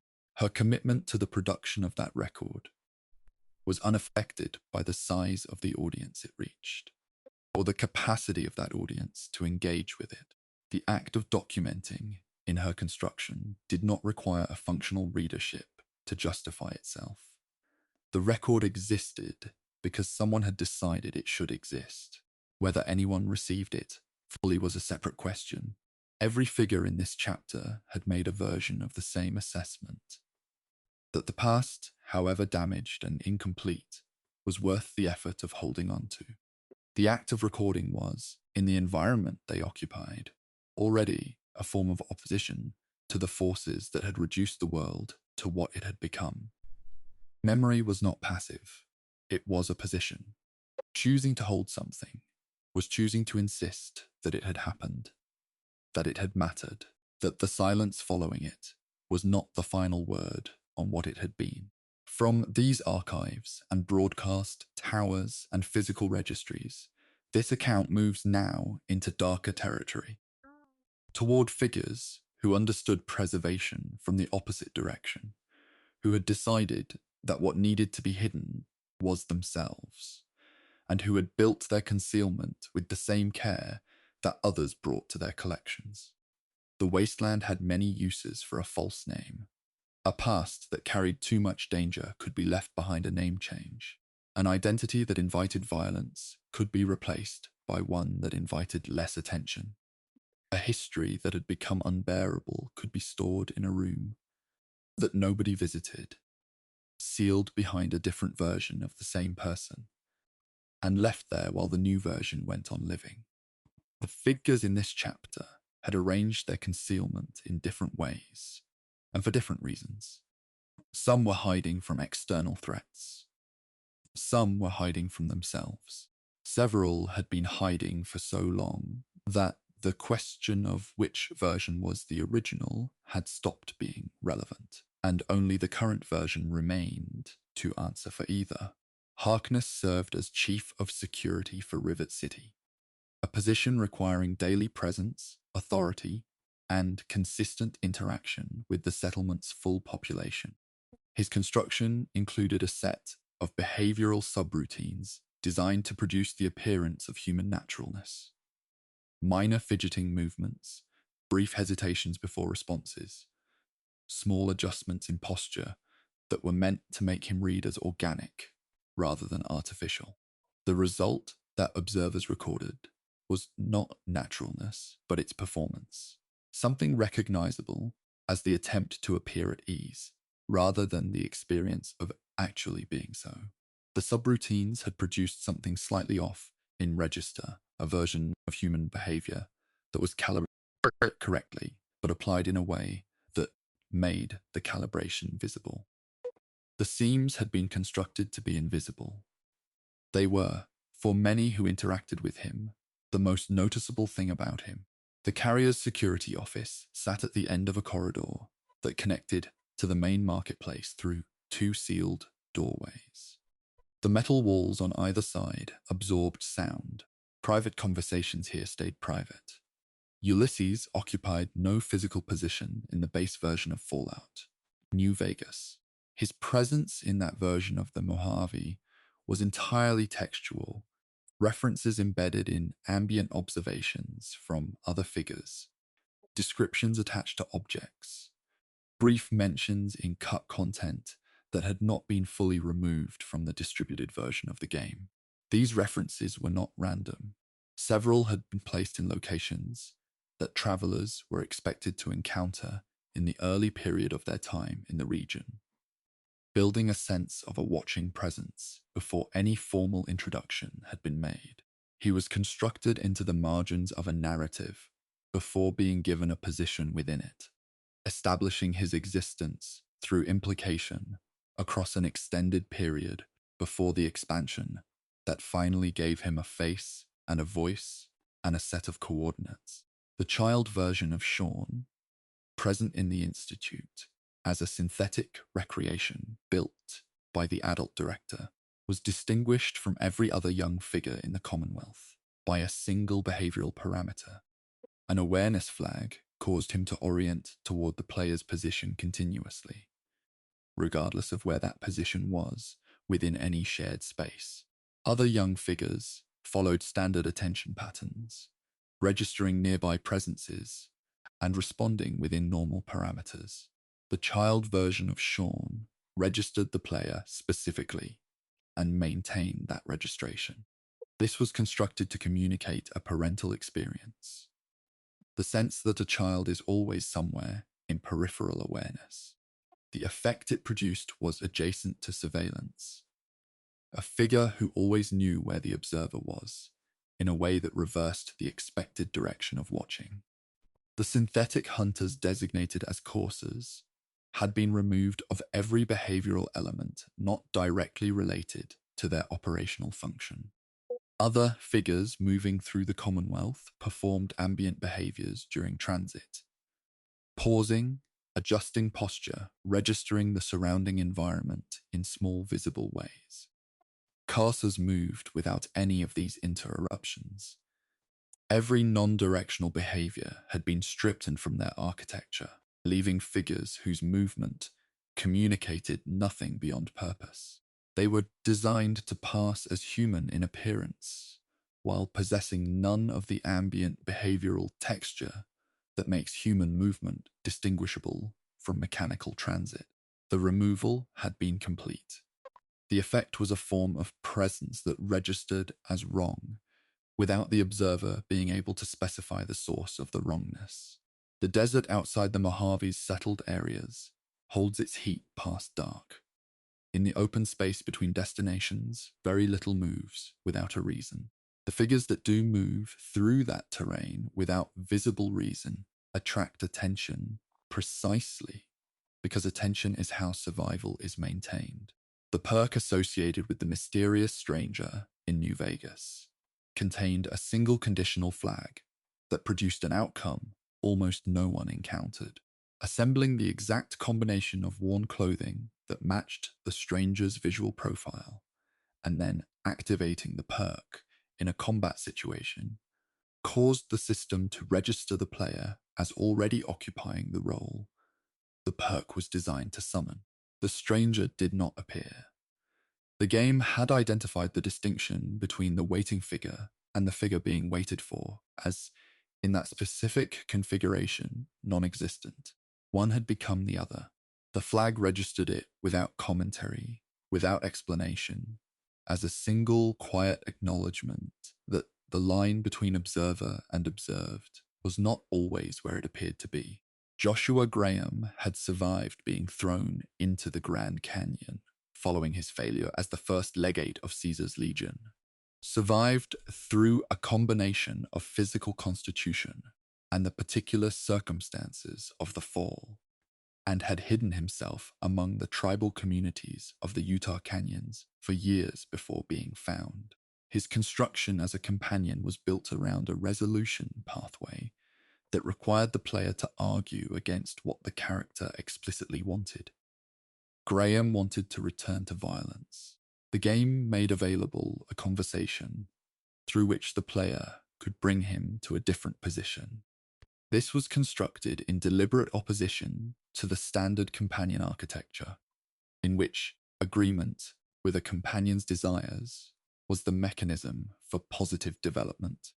The writers wanted to examine whether a person whose entire self-understanding had been formed within a framework of violence could arrive at something outside it. They built the pathway. They left Graham uncertain about whether arriving there meant anything. Dimer had been operational for a long period on the island, off the Far Harbor coast, functioning as the leader of the synthetic community at Acadia. His memory architecture was fragmented, not stored as a continuous experiential record, but divided into discrete segments that required active navigation to access. This structure meant that his history, including its most damaging element, was not something he carried as a continuous awareness. The worst action in his record existed as a segment he had stopped navigating toward. He was not concealing it from external scrutiny primarily. He was concealing it from his own continuous experience through the specific architecture of a memory system that allowed storage without constant retrieval. The room the memory occupied had simply not been visited in a long time. Cooper Howard had been a working actor in the years before the exchange, a figure whose public profile was built on the performance of characters rather than the presentation of himself. The version of him that moved through the Los Angeles ruins 2 centuries later operated under a different name, and a face that bore no resemblance to any surviving image of who he had been. His concealment went further than appearance. The pre-war years, explored in the 2nd season of the Fallout television series, revealed that the person he had been before ghoulification had possessed information about Vault-Tec's planning and had made choices in relation to that information that he had spent the following 2 centuries declining to examine. The face had been changed by radiation. The decision about what to revisit had been made deliberately and had held. Tenpenny Tower rose above the surrounding capital wasteland as the most visible structure in its immediate vicinity.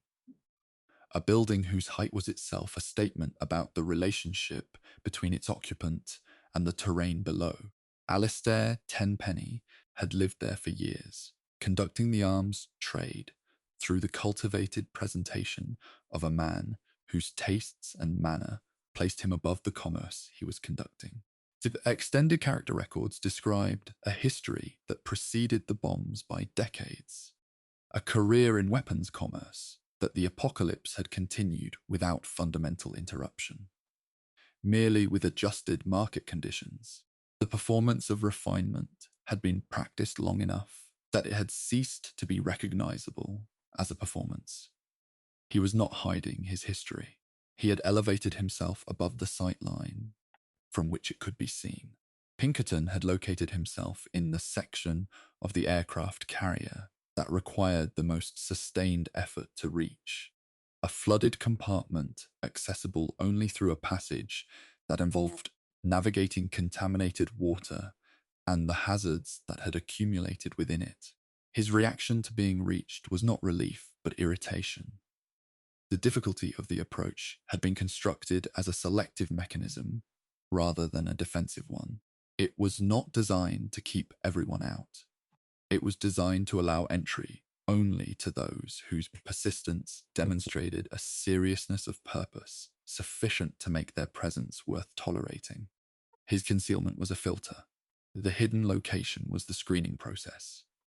He had made himself findable by the specific kind of person he was willing to be found by.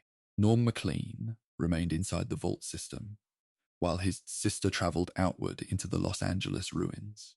His position within that system was characterized by a quality that made sustained monitoring of him an inefficient use of surveillance resources.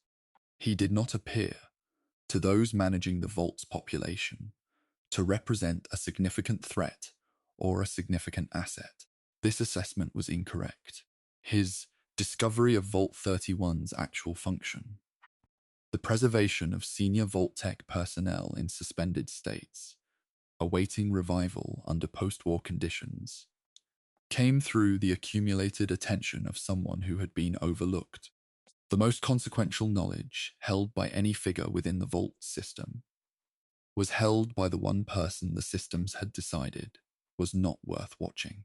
Every figure in this chapter had arranged their concealment differently, through behavioral subroutines, through physical inaccessibility, through the selective management of their own memory. But the underlying calculation was the same in each case. The version of themselves they were carrying in public was safer, or more functional, or simply more livable than the version they were keeping out of view. Whether that calculation represented adaptation or avoidance was a distinction the wasteland rarely had time to honor. From these concealments, this account moves now into a different register, toward loss rather than hiding, toward the figures who had nothing left to conceal, because what they were carrying was already visible in every choice they made, even when they had no language for it. Loss in the wasteland was not processed in formal stages. There were no designated periods for mourning, no institutional frameworks for acknowledging that something had been taken and that the taking had cost something. People simply carried what had been removed from them and continued moving. And the carrying showed up in small places, in the way a conversation was redirected, in the specific route a patrol took at night, in a journal that kept listing names long after the list should have stopped. The figures in this chapter are not defined by their losses in the way that a dramatic narrative might define them. They are defined by what the loss produced in the texture of ordinary behavior. The adjustments, the habits, the patterns of avoidance and return that the developers built into characters who would spend most of their time doing things other than grieving. while the grief ran continuously in the background. James traveled through the capital wasteland with a behavioral architecture that had been modified to reflect a specific absence. His wife, Catherine, had died during childbirth before the events of the game, and this loss had been built into his dialogue construction as a form of textural interference. Not a state that produced visible breakdown, but a quality that affected the surface of ordinary speech in small ways. Half-second delays before certain categories of words. A consistent pattern of redirecting conversation when it moved toward particular subjects. Terminal entries that began as forward-looking statements and arrived by their conclusions in the past. The grief was not displayed. It was distributed across the language in a way that required attention to the small scale to register at all. The developers had built it as a texture rather than a condition, something embedded in the fabric of his communication rather than worn visibly over it. The ruins of the capital wasteland hold a particular quality of light in the late afternoon. A low, amber-grey tone filtered through atmospheric dust that has been accumulating since before most of the current population was born. It makes everything look like it is being remembered, rather than observed. Veronica Santangelo traveled as a Brotherhood of Steel, scribe with a companion architecture that included one response constructed differently from every other. When asked to step away from the group, a standard interaction available with every companion in the game, most figures acknowledged the request and confirmed their availability for future contact. Veronica's version of this response contained an additional line attached to that condition. It acknowledged being left behind as something she was familiar with. It described this familiarity as acceptable. The line was recorded. It was attached to an interaction that most players completed and moved past without hearing the full content. The wound it expressed was not accessed through the game's central narrative structures. It was stored in a secondary interaction, waiting for the specific moment that would release it, which most who travelled with her never reached.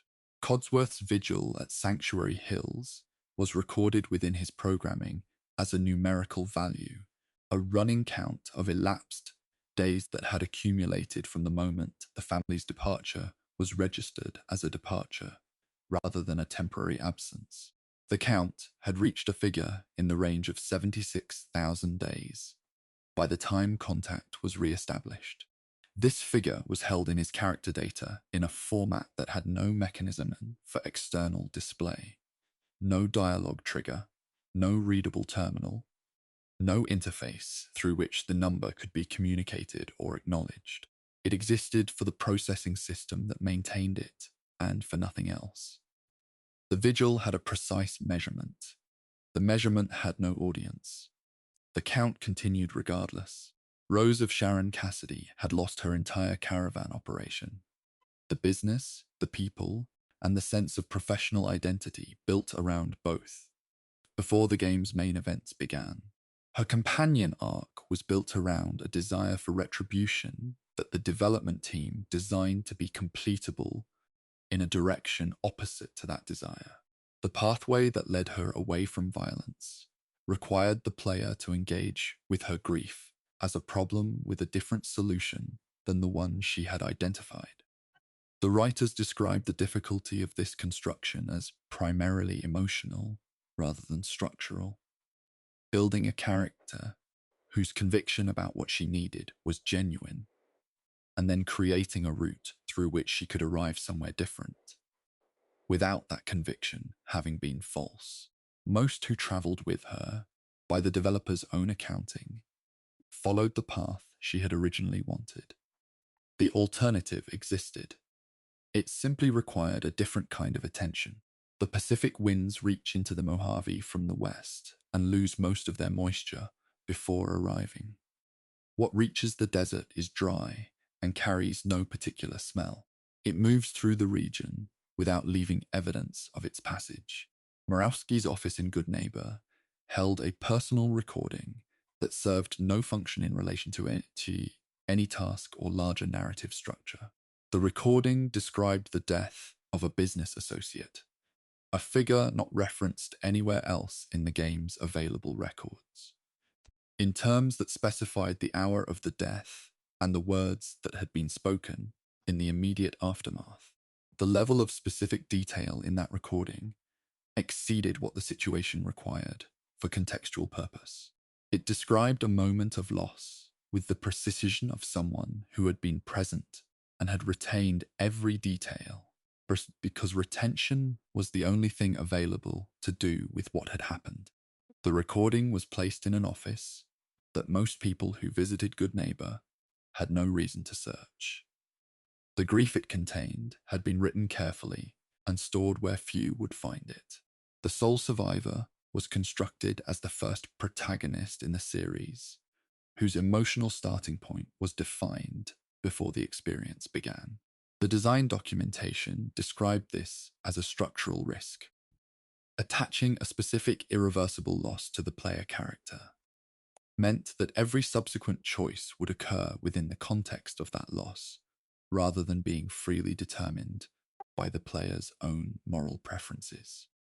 The result was a figure whose entire arc through the northeastern ruins was conducted from within a grief that predated all of it. Every structure built, every alliance formed, every confrontation resolved was happening in the shadow of two absences: a partner who had not survived and a child who had been taken.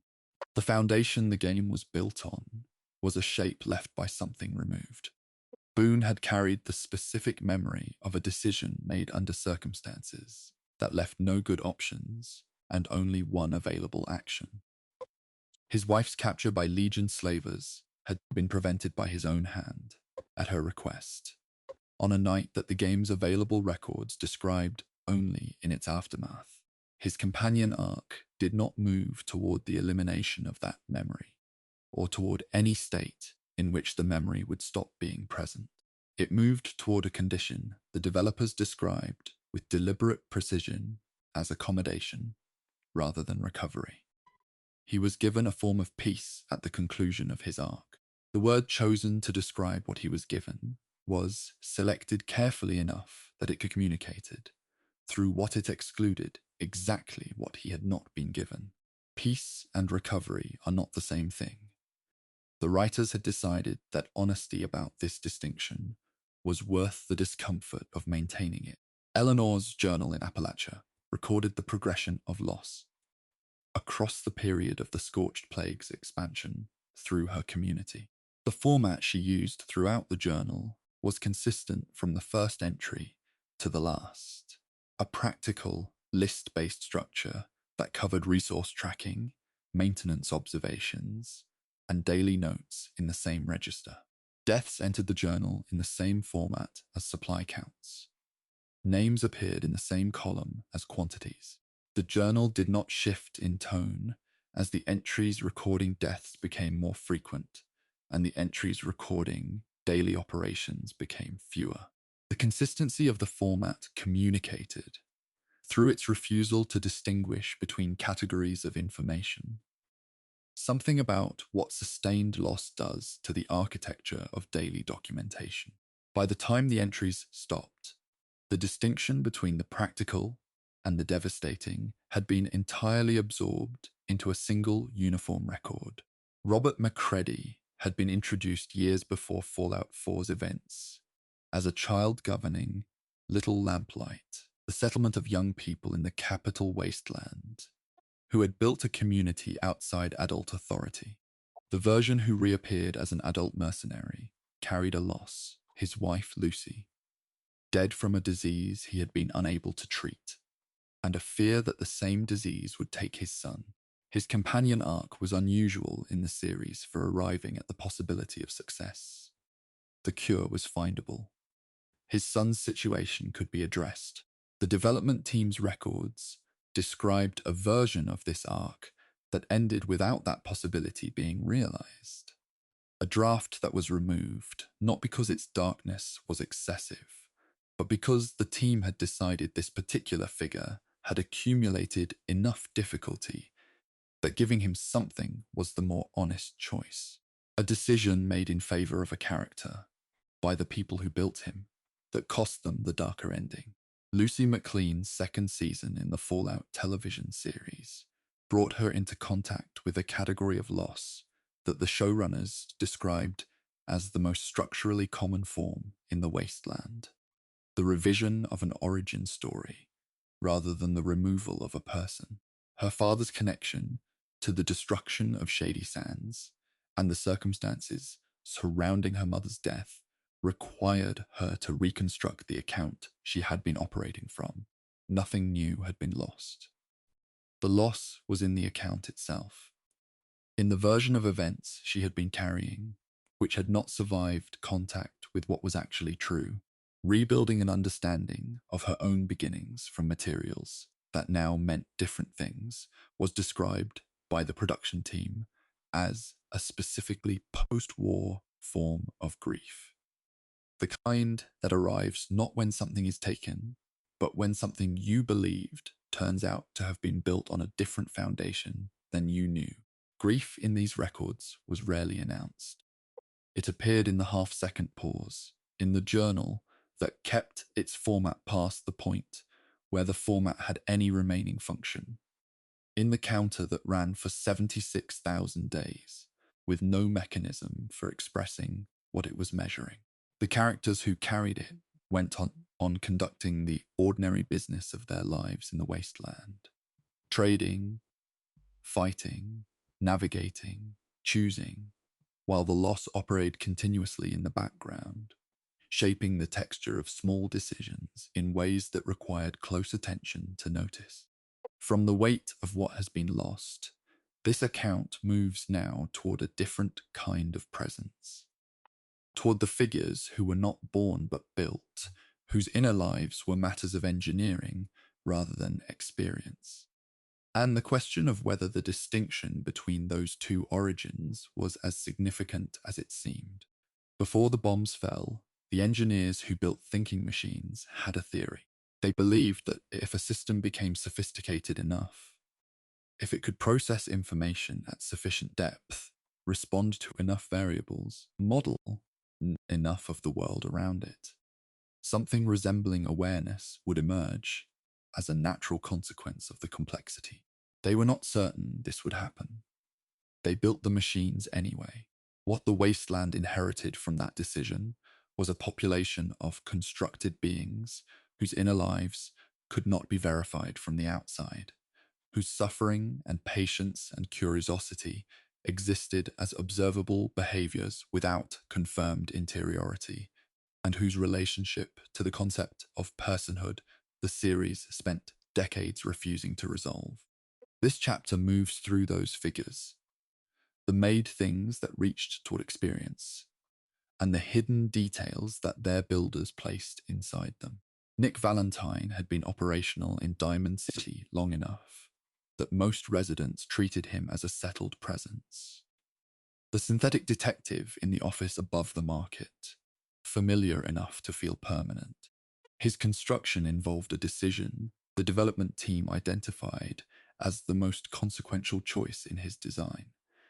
The gaps in his memory were not errors, they were architecture.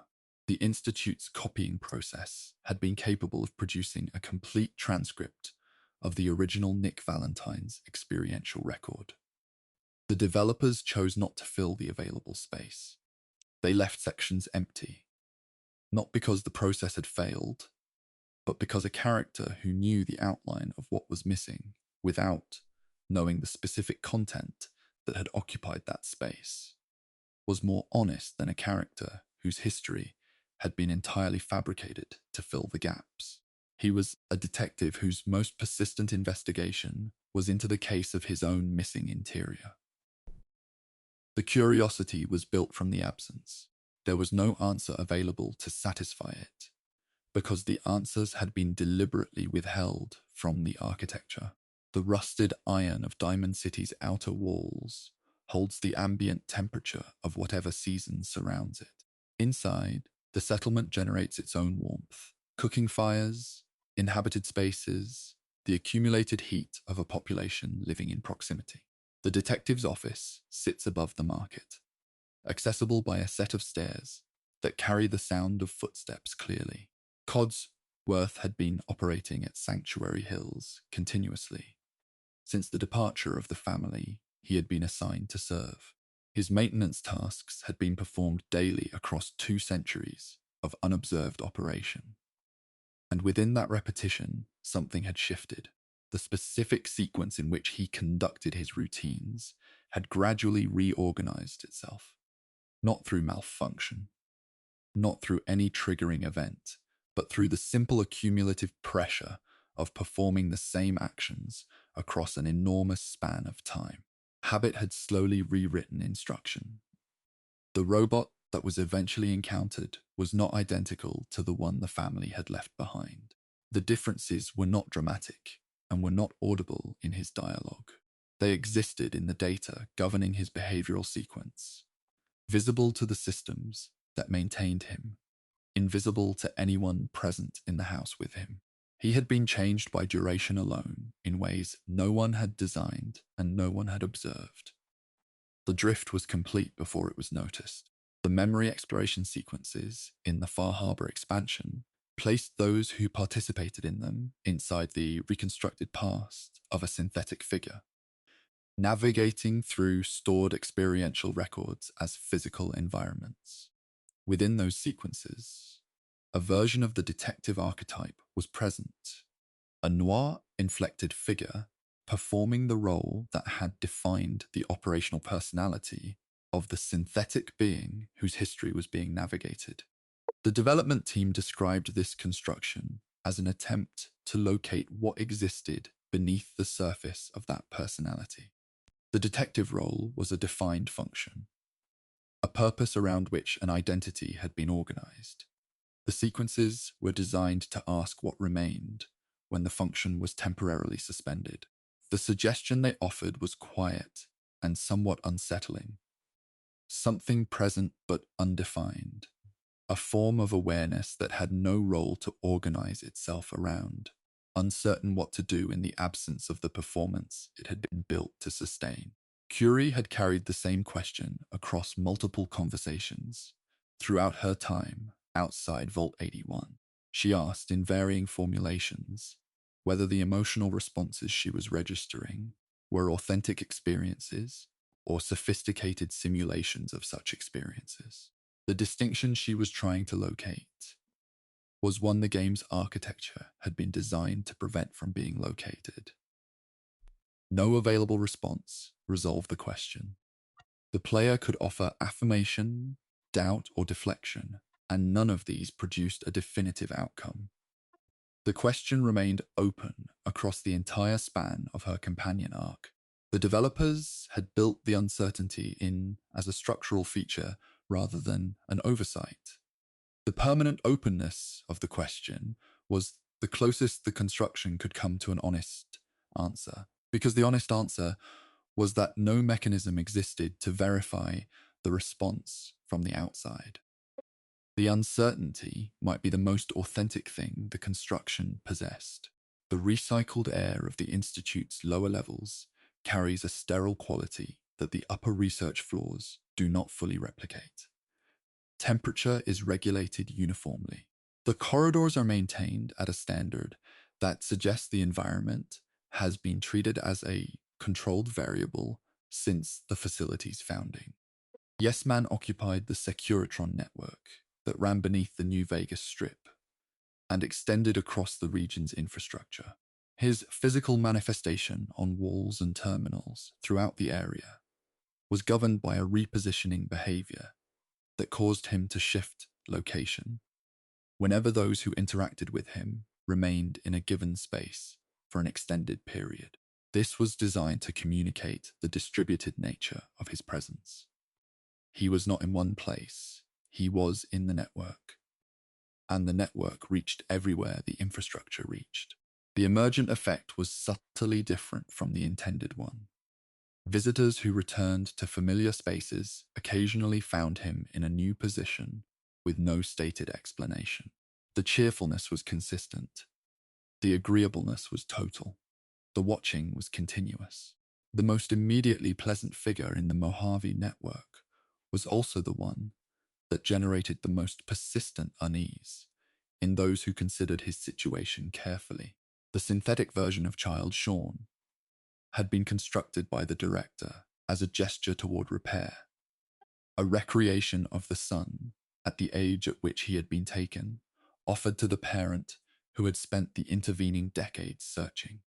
The age lock built into this construction was described officially as a technical limitation. The design documentation offered a different reading. The director had recreated the child rather than the adult, because the adult had grown into someone whose relationship with the parent was structured around authority and distance. The child existed in a period before that distance had developed. The director had constructed a return to a moment that no longer existed, rather than addressing the relationship that had actually formed. The age lock was not a technical constraint, so much as a statement about what the reconstruction was intended to do, and what it was unable to provide as a substitute. Liberty Prime had marched through the capital wasteland broadcastings, recorded declarations about the necessity of democratic values and the threat posed by collectivist ideology. A library of over 200 unique lines cycling across combat engagements. Within this library, 3 lines had been built with a level of historical specificity that exceeded the requirements of the parody the machine had been constructed to represent. These lines named particular anxieties and geopolitical formations from the pre-war period with accuracy that required genuine research to produce. The machine was designed as a critique of ideological certainty expressed through military force. The accuracy built into it occasionally caused the critique to become indistinguishable from the object of the critique. The parody and the thing being parodied occupied the same words. X688 had fewer companion dialogue lines than any other figure available to travel with in Fallout 4. This was documented as a deliberate choice. The development team had constructed him with reduced conversational content because the organization that built him had constructed him with reduced conversational content. His identity was operational function, his communication was situational assessment, and interiority beyond those parameters had not been included in his specifications. He was, in his role as companion, a precise embodiment of his creator's values. Traveling alongside him was not simply sharing space with a capable individual. It was sharing space with an argument about what happens when the process of creation stops at utility and does not continue toward personhood. The argument was made entirely through presence rather than statement. The third rail in Goodneighbor operated as an underground music venue beneath the streets of the settlement, and Magnolia performed there nightly for an audience that included synthetic beings, ghouls, humans, and various combinations of the above. Her songs had been recorded by an actual vocalist and placed in the game as produced musical content rather than ambient background sound. Fully realized performances addressing subjects that included impermanence, uncertainty, and the specific quality of not knowing what one was. She was a synthetic being performing original music about the experience of being uncertain of one's own nature for an audience that included others navigating the same uncertainty in a city that had decided to make space for people that other settlements had refused to accommodate. The developers gave a made thing a genuine artistic voice, and then gave that voice a room to perform in.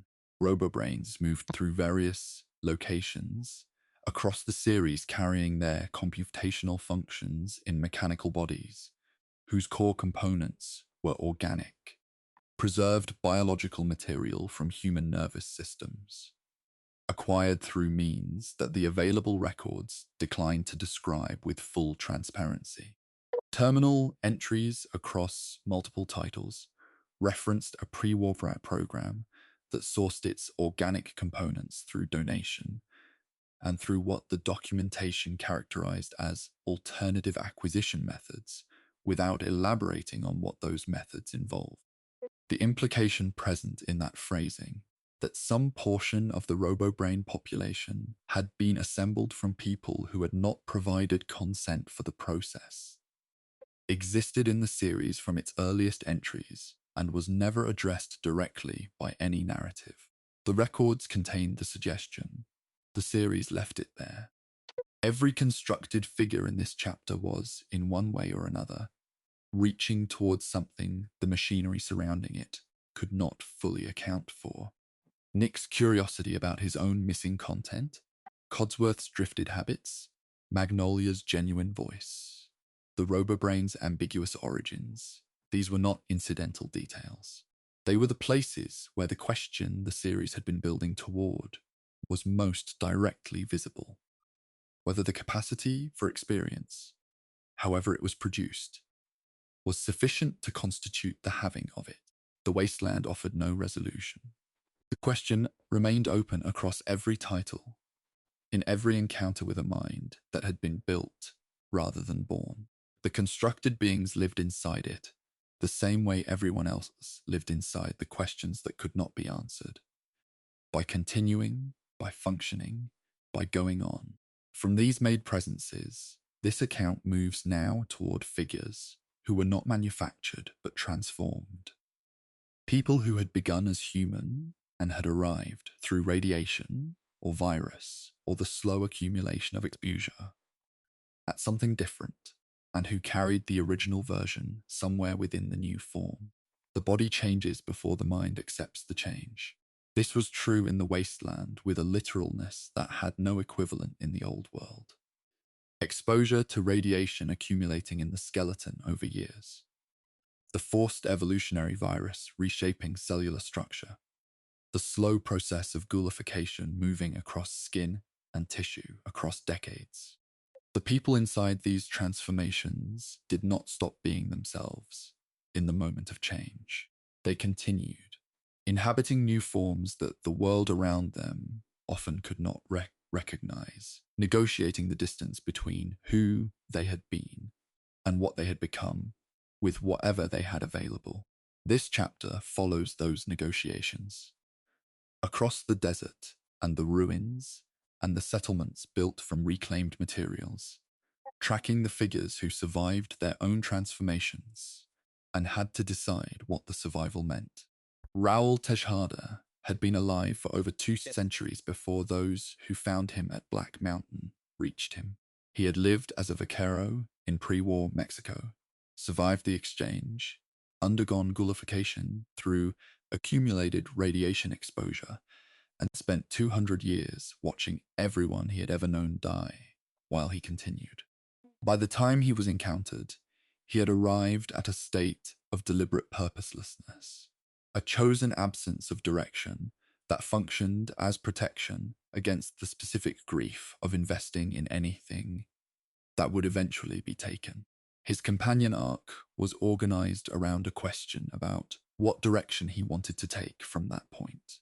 The 2 available paths, returning to the role of a skilled fighter or continuing as a mechanic, were written with equivalent respect.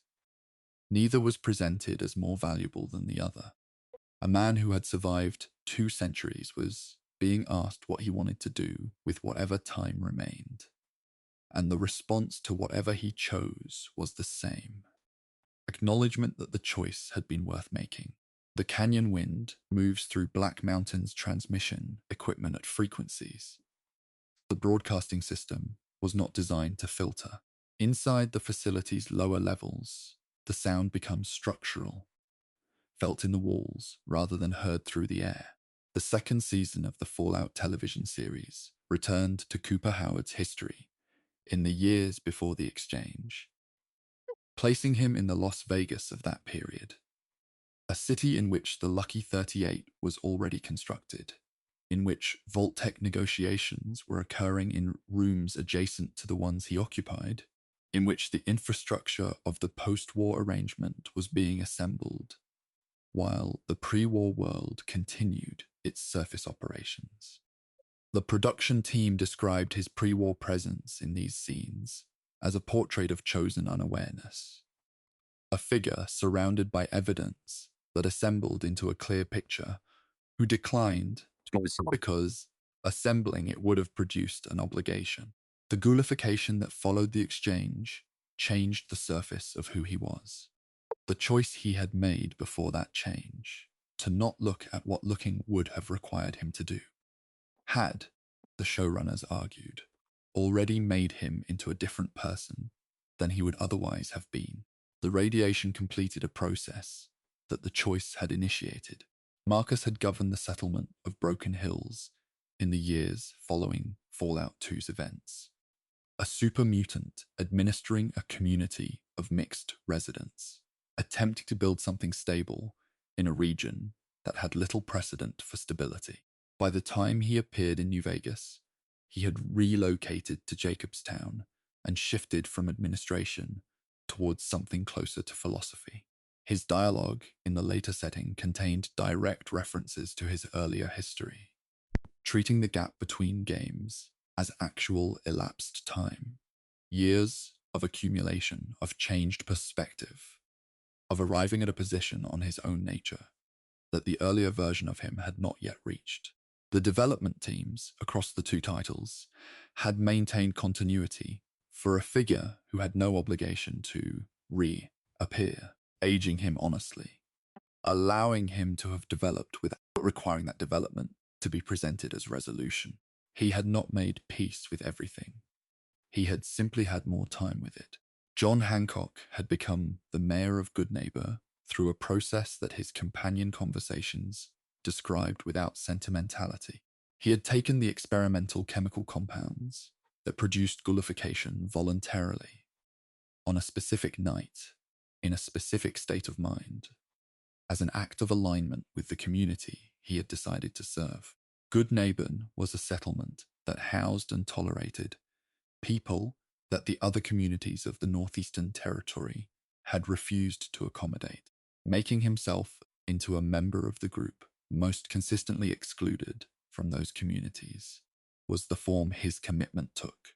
The developers wrote this choice not as a tragedy, but as a genuine decision, while also writing him carrying, in quieter moments, the awareness that the decision had been made in a context that could not be fully reconstructed and had produced consequences that could not be undone. He had kept the consequences because reversing them would have meant something about the commitment that he was not willing to accept.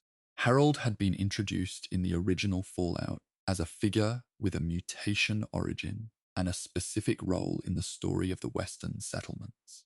The development team at the time had not planned for him to return. He returned. The team that produced the second title added to his physical condition without overriding what had come before. A growth, a further departure from the form he had occupied at introduction. The team responsible for the third title inherited what had accumulated and added a tree. By that point, he was immobile, rooted, an ecosystem organized around his involuntary presence. No single creative decision had produced this outcome. It was the result of multiple additions across 15 years of development, each one building on the previous state. None of them planned from the beginning. The transformation as it finally existed was legible as a continuous arc, only in retrospect. Each individual step had been small enough to appear contained. The cumulative distance from origin to conclusion was considerable. Roy Phillips had been living outside Tenpenny Tower for an extended period with a group of others who had been refused entry to the facility. The residential policy that excluded them was based on their physical form rather than their behavior. A resolution pathway existed in which the conflict was addressed through negotiation, and the excluded group was granted access. Roy agreed to the terms. He was given what he had been seeking. He then killed the residents who had refused him entry, along with those who had advocated for him. The development team documented this outcome as intentional. the expression of a specific argument about the limits of individual resolution for systemic harm. The cycles of exclusion and the anger they produced were not undone by a single negotiated agreement. The change that had been done to Roy through years of discrimination did not reverse because one specific injustice was corrected. The game recorded that conclusion and delivered it specifically through the path that had appeared most hopeful. Dean Domino had arrived at the Sierra Madre Casino before the exchange, planning to steal from it, and had remained inside it for over 2 centuries due to circumstances related to the facility's particular environmental conditions. The wait had not been neutral. The psychological transformation produced by 200 years of planning a revenge against a man who died in the first weeks of the post-war period had compressed his personality into a single sustained purpose that had long since outgrown its original object. He was preserved in the casino's environment in a physical sense. He was preserved in a psychological sense, in a state that belonged to a moment 2 centuries past. The developers wrote him as a study in what stasis does to a person, not the stasis of physical preservation, but the stasis of a mind organized entirely around something that could no longer be reached or altered. Lily Bowen had been a grandmother before her exposure to the forced evolutionary virus, and the memories of that life surfaced periodically through the damage done to her mind by extended stealth boy use, a device that had been used so frequently that it had disrupted the systems governing what she could access from her pre-transformation past. Her companion arc was built around a 3-option medication decision: full suppression of the surfacing memories, no suppression or partial suppression that preserved fragments. The developers placed the decision with the player, rather than resolving it within the narrative. Each option had costs. None of them was presented as the correct one. The player was made responsible for determining how much of the original Lily would be maintained within the transformed one, and the responsibility was designed to be uncomfortable regardless of the choice made. The human followers of the Master had chosen to seek transformation rather than having it imposed on them, a distinction that the first game examined as a genuine ideological position rather than a symptom. They believed that the form the bombs had made available was an advancement, that the human body was insufficient for the world the exchange had produced, and that accepting the change was the appropriate response to the new conditions. The development team constructed their position with enough internal logic that the argument could be engaged with on its own terms.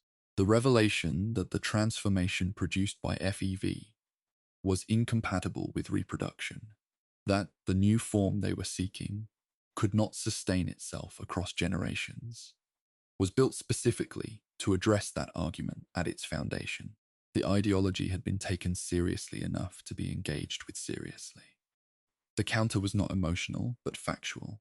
Fawkes had occupied a cell in the lower levels of Vault 87 for decades, separated from the other transformed inhabitants by his choice to remain isolated, rather than participate in what the transformed population of that facility had become. The journals he had kept during that isolation described a practice of sustained self-documentation, daily attempts to record who he had been before the transformation, to maintain access to that identity through the discipline of writing it down repeatedly in a controlled environment. The developers presented this as the most optimistic version of transformation available in the series. Not a transformation that left the original intact, but one in which the original had been actively preserved through effort across years of solitary practice, using the only tool the isolation made available. Within the Museum of Natural History, the settlement known as Underworld housed a population whose transformations had occurred across a range of time spans. Some recent, some spanning a century or more. Terminal entries and ambient observations from its residents described the accumulation of that time in various ways. One entry described a realization that had arrived after 60 years in the transformed state. The face that had existed before the transformation could no longer be recalled. The loss of the memory of the original appearance had arrived without ceremony, without a specific moment that could be identified as the moment of loss. It had simply been there, and then at some point across the ordinary business of daily existence, it was no longer accessible. The grief for the lost face had been replaced by the absence of the capacity to grieve it. A transformation that had occurred entirely within the transformed state, unasked for, completing itself without acknowledgement.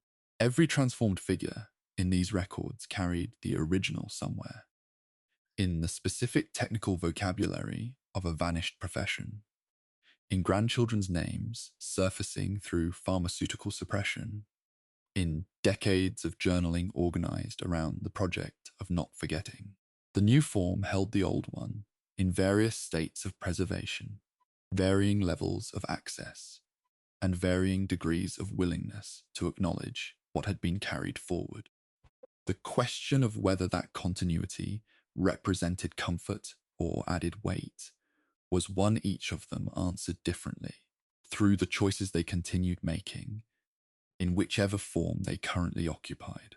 From the transformed, this account moves now into a different kind of absence, toward the figures who were constructed and removed before anyone could encounter them, who exist in the data of finished games in a state of permanent incompletion, and whose absence shaped the spaces they were supposed to occupy. Every finished game contains, somewhere in its architecture, the residue of versions that did not finish.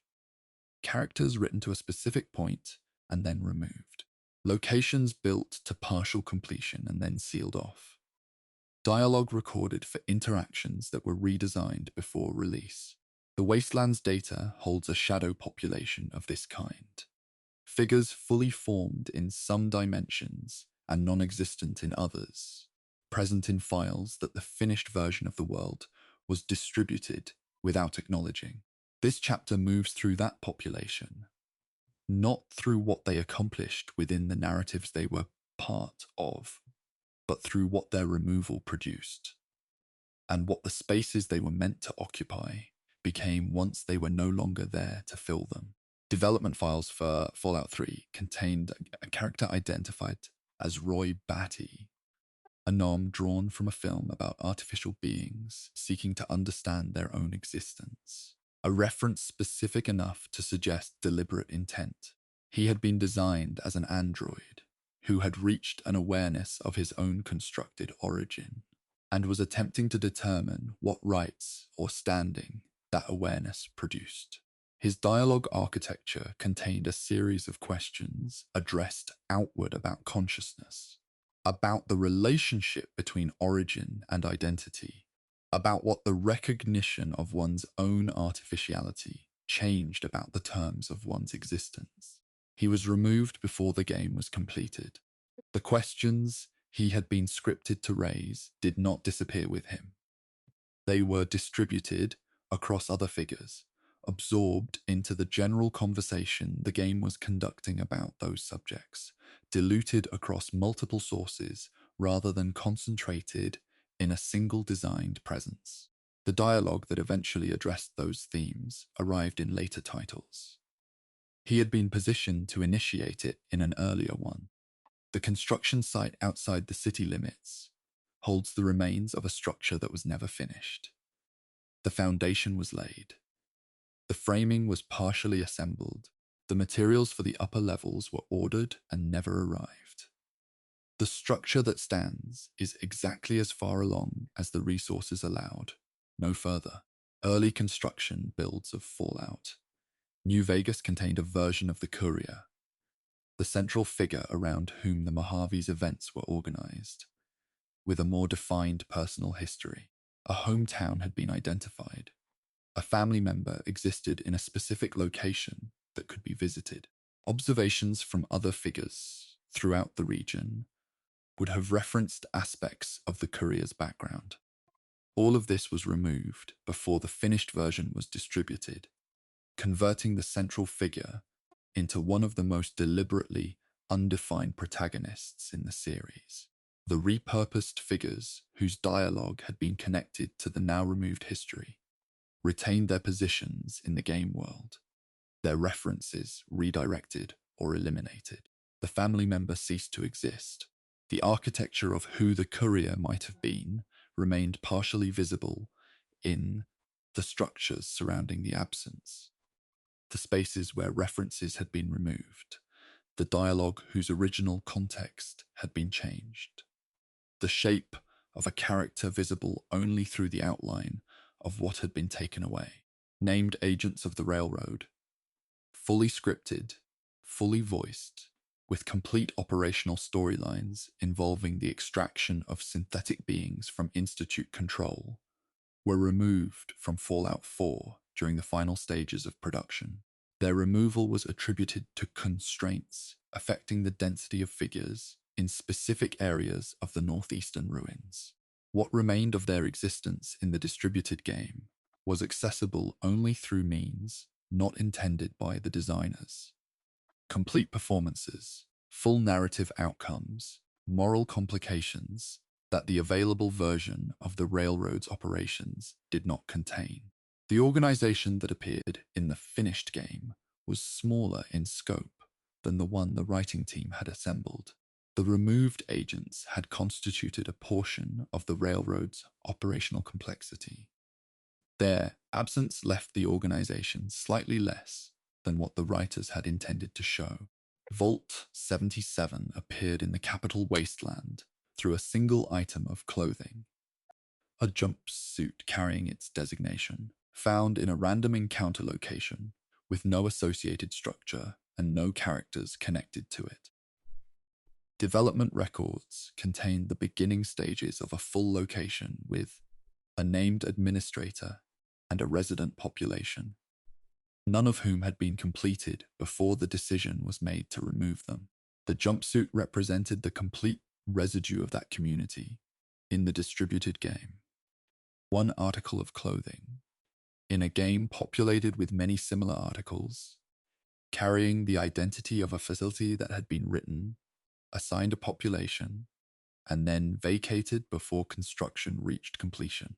Everything that Vault 77 had been intended to contain was present in the record and absent from the world. New Vegas's radio landscape had been designed to include two distinct broadcast voices, the familiar smooth delivery of Mr. New Vegas and a second personality operating in opposition to it, offering a more critical perspective on the strip's operations and the conditions of the population living beyond its perimeter. The second voice was removed when the development team concluded that a single consistent audio presence served the atmospheric requirements of the region more effectively than competing ones. The removed broadcasts had addressed aspects of the Mojave's economy and power structure that Mr. New Vegas's editorial position did not cover. The finished game presented one account of current events, the alternative account, the one that noted what the polished version chose not to address, was stored in development files, disagreeing with the distributed version from a location that the distributed version made inaccessible. An earlier configuration of the Institute's narrative in Fallout 4 included a named director who had preceded the figure eventually encountered as father, a character responsible for the specific decision that had transformed the organization from a research institution into one pursuing the systematic replacement of surface populations. This character's removal produced a gap in the institutional history that the distributed game did not fully address. The decision that had defined the Institute's relationship to the surface was documented in its effects, but not in its origin. The ideology that shaped every encounter with the organization had been authored by someone who had been taken out of the record. What remained was a set of positions with no identified source. A history of choices whose originating moment had been removed along with the figure who had made it. Hidden Valley's Brotherhood storyline in New Vegas had been constructed around a more complex internal tension than the version that was distributed. A second elder figure had been designed as a direct ideological counterpoint to McNamara, a hardline position that would have given the internal conflict of the chapter a three-way structure rather than a binary one. His removal simplified the available dynamics, leaving McNamara's position without the specific opposition it had been designed to encounter. The removed figure's dialogue remained inaccessible data, complete arguments about doctrine and responsibility that the distributed storyline had lost the benefit of. The Brotherhood chapter that appeared in the finished game was a reduced version of the ideological contest the writers had assembled. The argument had been set up. One of the participants had been taken out before it could proceed. The original version of Fallout 76 had been designed to include a small number of named human figures who had been written and partially recorded but were removed before the game reached the public. The game that was distributed contained the objects associated with these figures: belongings in houses, items labeled with personal names, physical effects that implied the presence of an owner. What the houses did not contain was the owner. The game had been designed around the concept of a world from which human presence had withdrawn, but it had originally included a small number of individuals as exceptions to that withdrawal. Their removal left their belongings in place. Personal objects without persons, domestic spaces without occupants, names on items referencing people who were not there to own them. The world designed to be empty had been made slightly emptier than intended. A figure had been designed for the Institute storyline in Fallout 4, who possessed direct knowledge connecting the organization's present operations to the pre-war corporate history that had produced the Vault system and the conditions of the broader wasteland. This figure had survived from that earlier period and carried first-hand information about the relationship between Vault Tech's experimental program and the research agendas being pursued beneath the Commonwealth. Their removal left a gap in the game's connective tissue, a space where the threads of the larger story were intended to be gathered and tied together, now occupied instead by an absence. The connection the figure was designed to make remained unmade in the distributed version. The space where they had been positioned retained the shape of what they were supposed to provide. Little Lamplight had been designed as a settlement populated by young residents who governed themselves outside adult authority. A community built on the specific premise that its membership was composed entirely of those who had not yet reached the age of transition that would require them to leave. Early development records described a companion figure drawn from this population, a named resident who would have traveled outward with the player, providing a perspective on the wasteland distinct from the adult figures available for that role. The complexity of writing responses appropriate to a young figure across the full range of situations the wasteland produced was cited in the decision to remove the character. The settlement itself remained, constructed to hold the narrative and emotional weight the companion would have carried, populated by figures who stayed within its boundaries rather than leaving them. The location was built for a story that had been taken out of it. The feeling of that absence settled into the space the story had vacated. Every removed figure in this chapter occupied a specific kind of absence. Not the absence of something that had never existed, but the absence of something that had been built to a point and then taken out before it could be encountered. The questions they were designed to raise, the connections they were designed to make, the complexity they were designed to add, these did not disappear entirely when the figures were removed. They dispersed into the surrounding material, leaving the distributed game slightly different from what had been assembled, slightly less than what the writers and designers had built before the editing process produced the version that was released. From these presences that were almost there, this account moves now toward figures that were entirely present, but were not what they presented themselves as. The ones who remained in the distributed world, while constructing versions of themselves that served purposes their surfaces did not reveal. Not every lie in the wasteland was told for selfish reasons. Some were told to hold communities together. Some were told to prevent wars. Some had been told so long ago that the person still telling them had long since forgotten there was an original truth beneath the version they were delivering. The deceptions in this chapter are varied in their architecture and varied in their consequences, but they share a common quality. They were all constructed around something the deceiver needed to protect, and the thing being protected was, in almost every case, more fragile than the lie covering it. Benny operated the Tops Casino on the New Vegas Strip with a social confidence that was measurably superior to the average visitor's capacity to resist it. His charisma statistic exceeded the default value of a newly arrived traveler, a numerical fact embedded in the system that governed social interactions across the region, meaning that on first encounter, the mechanics themselves registered him as more persuasive than the person he was addressing. The double cross he had executed, shooting the courier at point-blank range in the Mojave Desert and taking the platinum chip intended for delivery, had been conducted under circumstances his personal magnetism had helped arrange. The performance direction for his voix specified that every line should carry the quality of someone who had already concluded that the current situation was resolved in his favor. This certainty was designed to produce two distinct effects, depending on the choices made.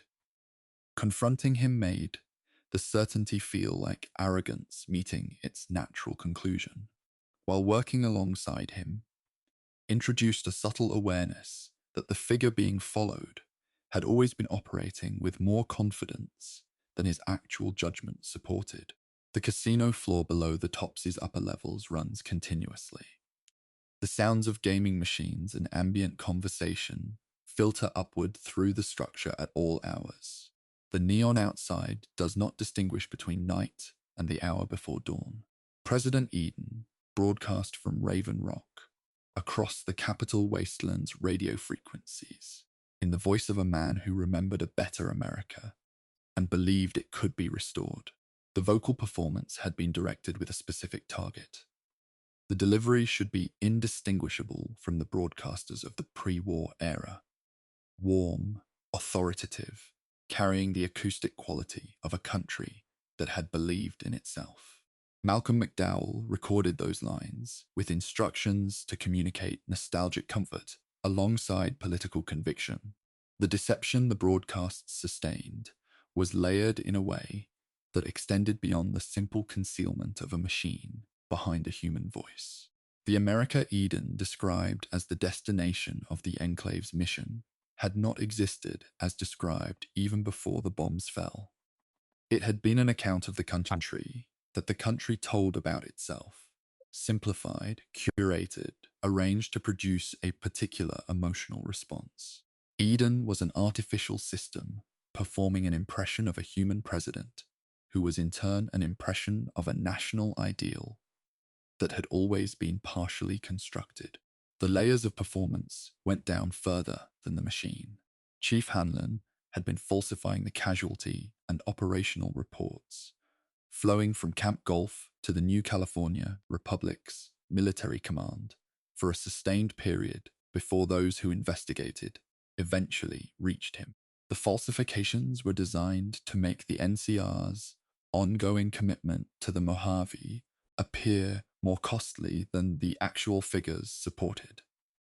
To produce, in the leadership making resource allocation decisions, a progressive disillusionment with the strategic value of maintaining the campaign. His motivation was not personal advancement or financial benefit. He had concluded that the NCR's extended presence in the region would damage both the organization and the territory, and he had identified falsifying official records as the mechanism through which the withdrawal he believed necessary could be induced. The moral structure of his position was constructed to resist easy resolution. The deception was real, the harm it caused to operational trust was real, and the argument underlying it, that the NCR's commitment to the Mojave was producing outcomes that served neither party, was also real. The game presented all three of these facts simultaneously and declined to rank them.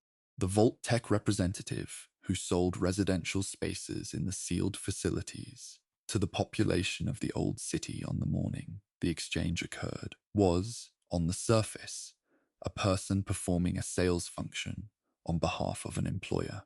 The terminal entries recoverable across the Commonwealth suggested a more complicated position.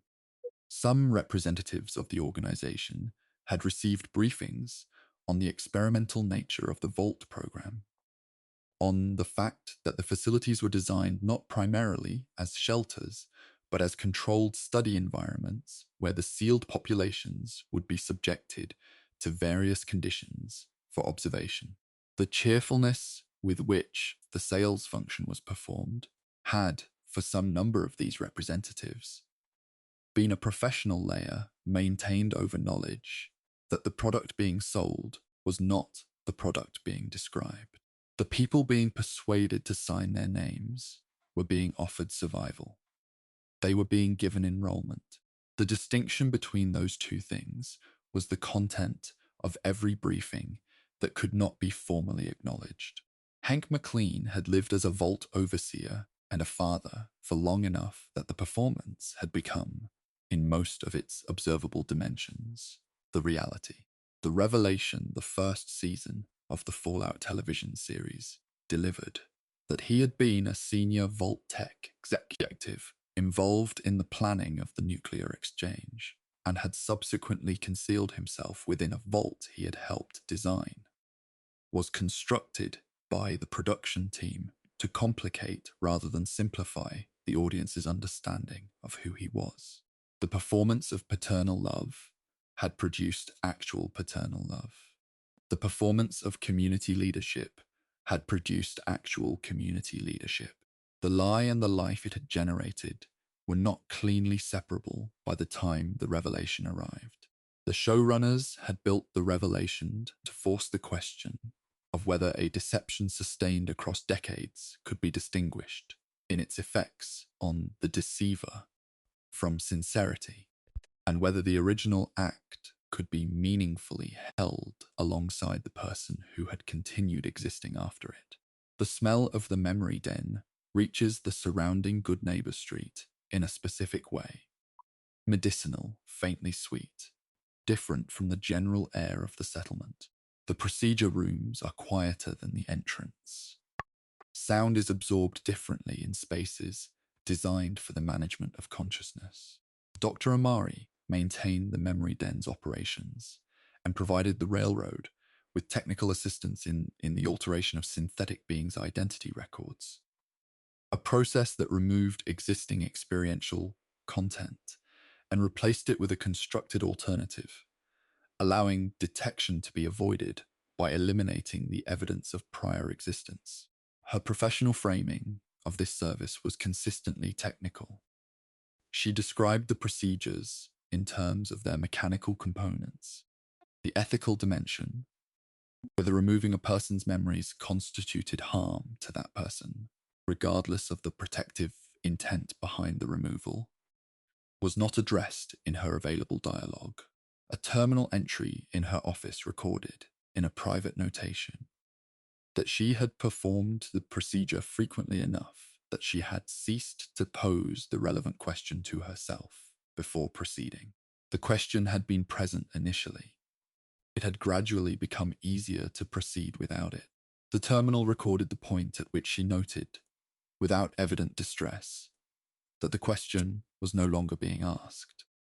Father Elijah had spent years in the Sierra Madre casino following his departure from the Brotherhood of Steel, having traveled to the facility in pursuit of its advanced pre-war technology and been trapped within it by the same environmental systems that made the technology accessible. His stated position that he was attempting to acquire powerful tools to distribute to those the Brotherhood had failed contained the complete vocabulary of a genuine ideological commitment. The content of his actual plans, visible across the full extent of his intentions, served himself exclusively. The developers constructed him as a specific kind of case study, not the deceiver who uses noble language as a cover for ignoble intentions, but the deceiver who has told the noble version so many times and so thoroughly that the face beneath the cover is no longer separately accessible. He was not performing idealism over cynicism. He had replaced one with the other over a long enough period that the replacement had become the only available version. Robert Edwin House presented his candidacy for authority over the Mojave's future as the option that stood outside ideology, the rational choice, the pragmatic alternative to the various factional visions competing for the region. The research available to those willing to conduct it revealed that his vision for the Mojave was not ideologically neutral, but was organized entirely around his own continued authority and the continuation of the project he had been pursuing since before the exchange. He had not misrepresented his plans. Those were described with accuracy. What he had declined to acknowledge was that a civilization designed by a single individual who had not sought the consent of anyone living within it was itself an ideological position.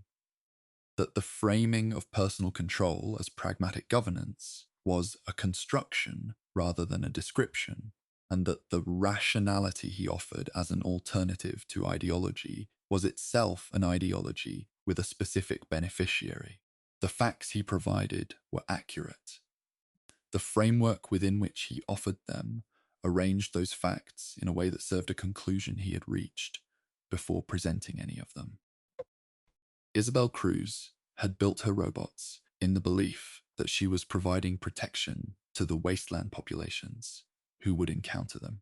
The programming errors that had redirected her machines toward destruction rather than defense had not reached her awareness during the extended period of their operation, because her situation did not include any mechanisms through which reports of what the machines were actually doing could arrive. She'd maintained, across the entire span of the machine's activity, a self-understanding as someone performing a beneficial function, a hero figure, as she described the role, operating through the resources available to her. The deception was not of others primarily. It was of herself, sustained by the specific conditions of isolation that prevented the information that would have dismantled it from being received. She had not constructed the self-deception deliberately. She had simply created conditions under which reality could not reach her, and those conditions had done the rest. The overseer of Vault 13 had dispatched the Vault Dweller into the wasteland to locate a water chip, a component necessary for the continued survival of the Vault's population, with full knowledge that the Vault's long-term purpose was an extended isolation experiment requiring the population to remain separated from the outside world. The successful return of the Vault Dweller would have concluded the water crisis, but it would also have introduced into the sealed population a figure with extensive outside experience, someone whose presence would have degraded the experimental conditions the Vault had been designed to maintain. He was correct in his assessment of this problem. He was correct that the only way to preserve the experiment was to prevent the return. He exiled the person who had saved everyone because preserving what the Vault was actually for required it. The deception at the foundation of his decision was not about the water chip or the exile. It was the premise he had been operating from the beginning, that the experiment's integrity and the vault's welfare were the same thing. They had never been. The Master had not been lying in any conventional sense. His plan for the transformation of humanity through the forced evolutionary virus, was held with genuine conviction.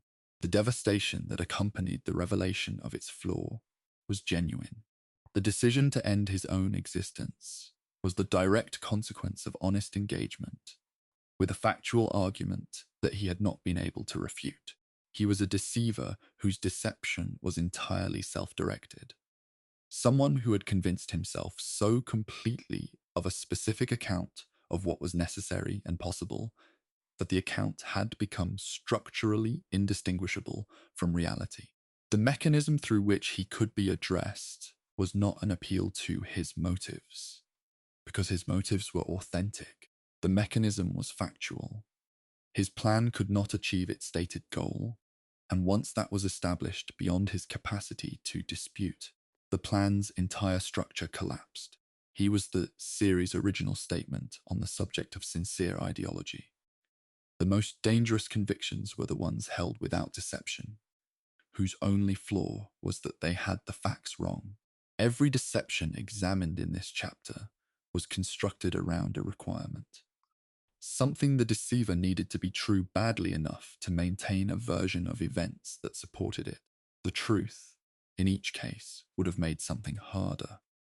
Harder to proceed, harder to maintain the identity that had been assembled, harder to hold together the structure that had been built on the premise that the lie established.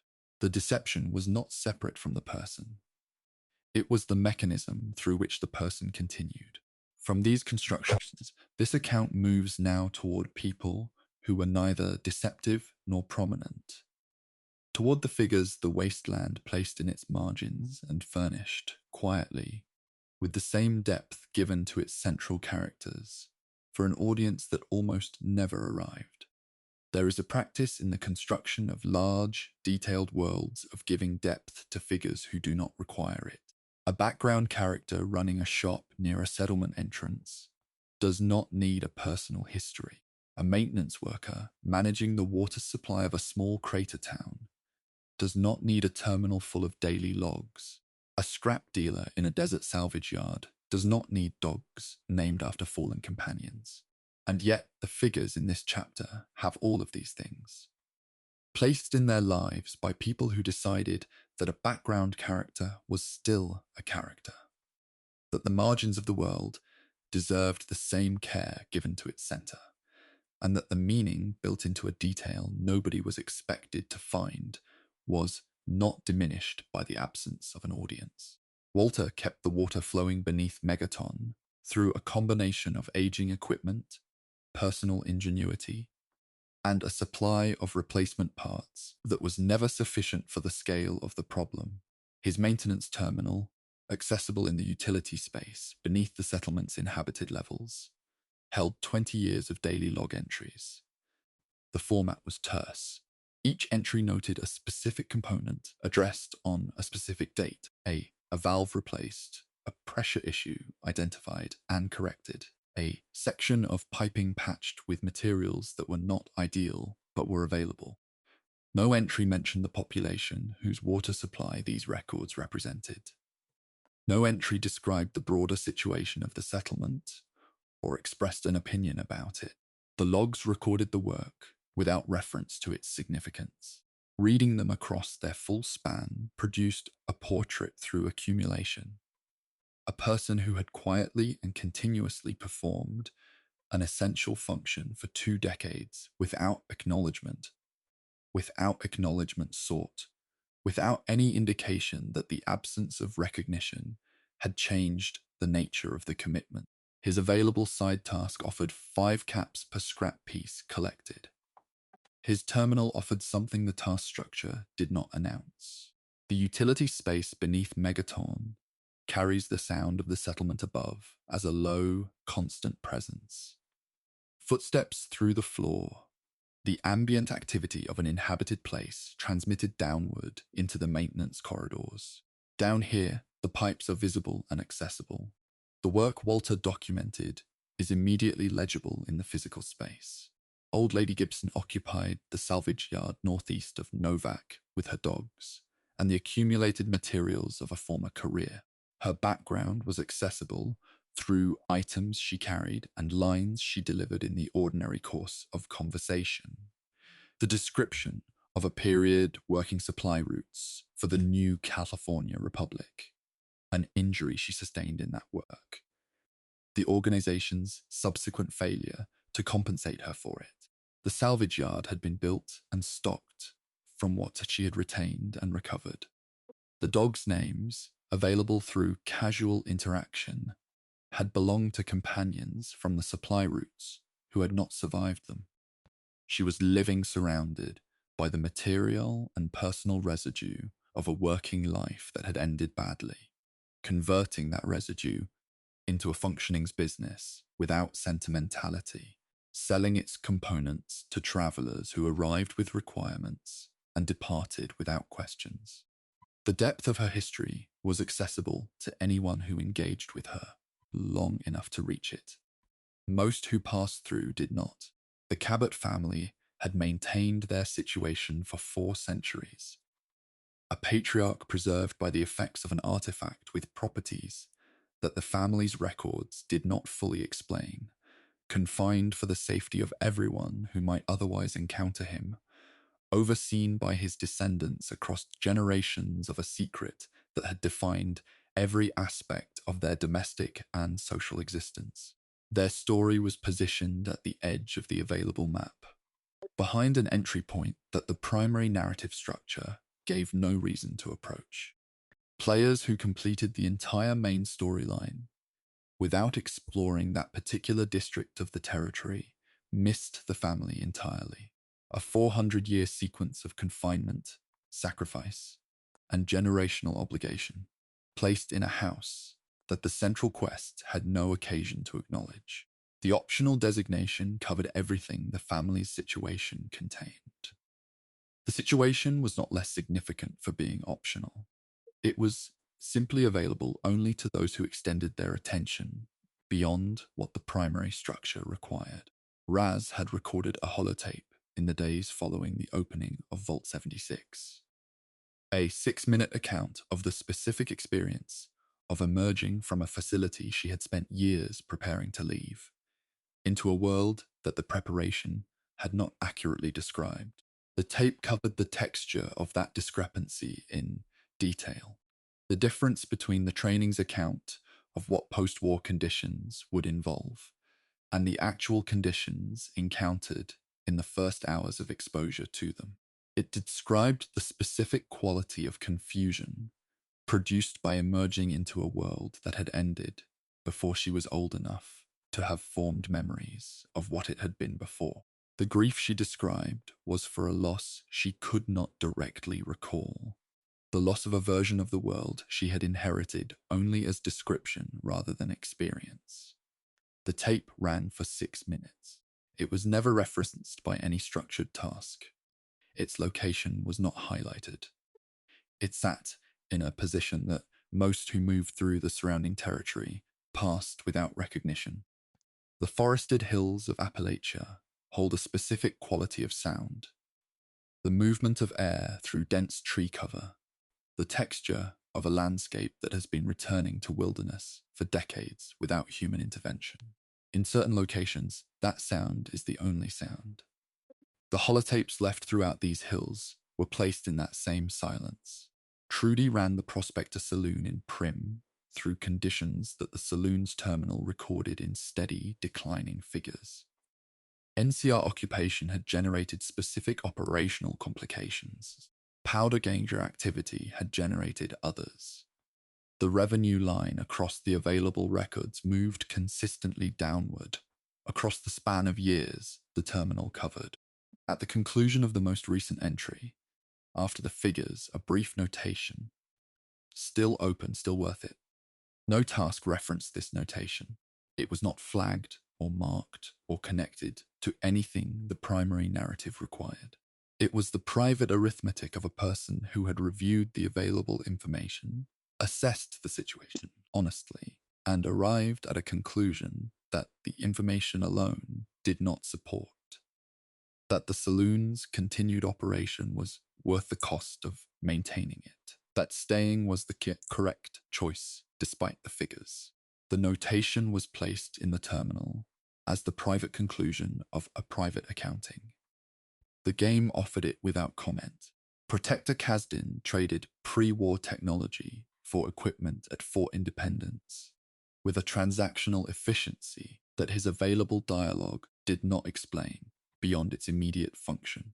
The dialogue that had been written for him and subsequently removed described the specific event underlying his presence at the fort: an expulsion from the primary Brotherhood chapter following a tactical disagreement in which his assessment had been accurate and his superior's response had been punitive.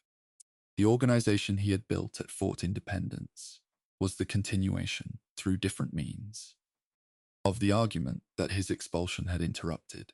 The trades he conducted were the currency of a position he was still, in the available records terms, making.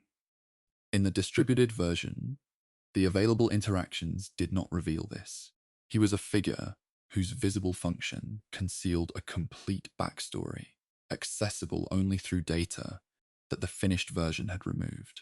The Dean's electronics terminal entries were distributed across the capital wasteland as elements of pre-war advertising content, the kind of background material that established a sense of commercial life before the exchange. The entries began in a register consistent with their apparent purpose: promotional copy for a repair business, written in the style of the period. As the entries continued, the register shifted. Analogies extended beyond their practical function. Historical references appeared without clear connection to the electrical repair context. One entry contained a detailed account of a dream the writer had experienced, described with more care than any of the preceding promotional content had received.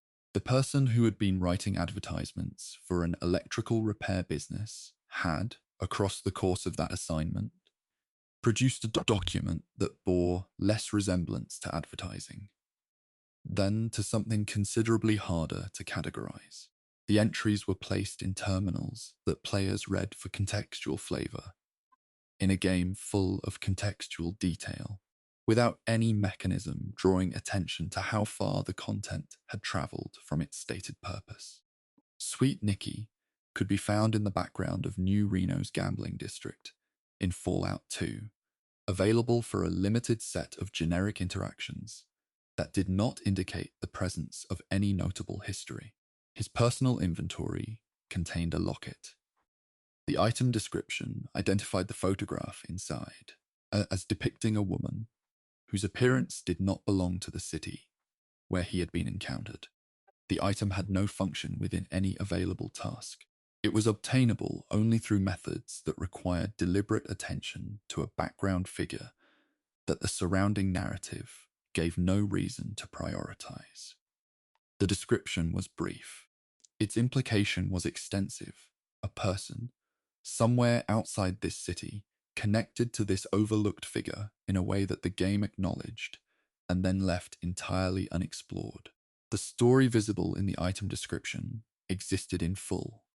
The game provided only the corner of it that could fit in an inventory entry. Barden occupied a position among the uniformed figures stationed at Boston Airport that did not distinguish him from the surrounding personnel in any visible way. His terminal entry described a history that the visual presentation did not suggest. A recruitment into the Brotherhood in the capital wasteland during childhood. A timeline that placed his early life during the events covered by the third Fallout title. A progression from that origin to his current position over approximately 20 years. He was, within the available records, a continuous thread between two separate narrative periods in the series. A life that had begun in one game's events and was being conducted in another's. Filed in a terminal entry attached to a figure the primary structure had no reason to examine.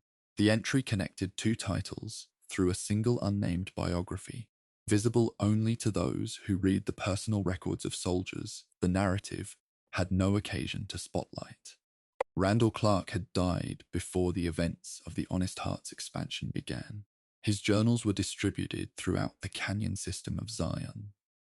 A reading experience rather than an encounter. A complete character accessible only through what he had written down and never through direct interaction.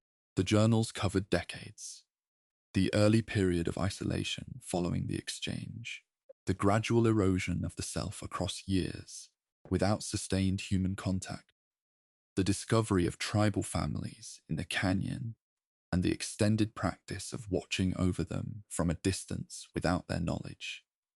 The slow process of the remaining years, and a final entry in which the date and the physical cause of his death were recorded in the same practical register he had maintained throughout.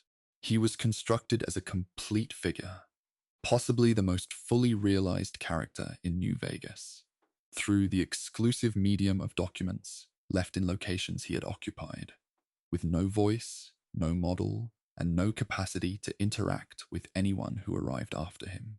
The figures in this chapter were not placed in prominent positions. They were not given task structures that made their depth necessary to encounter. They were given their histories and their personal objects and their 20 years of maintenance logs in locations and formats that required the specific decision to look.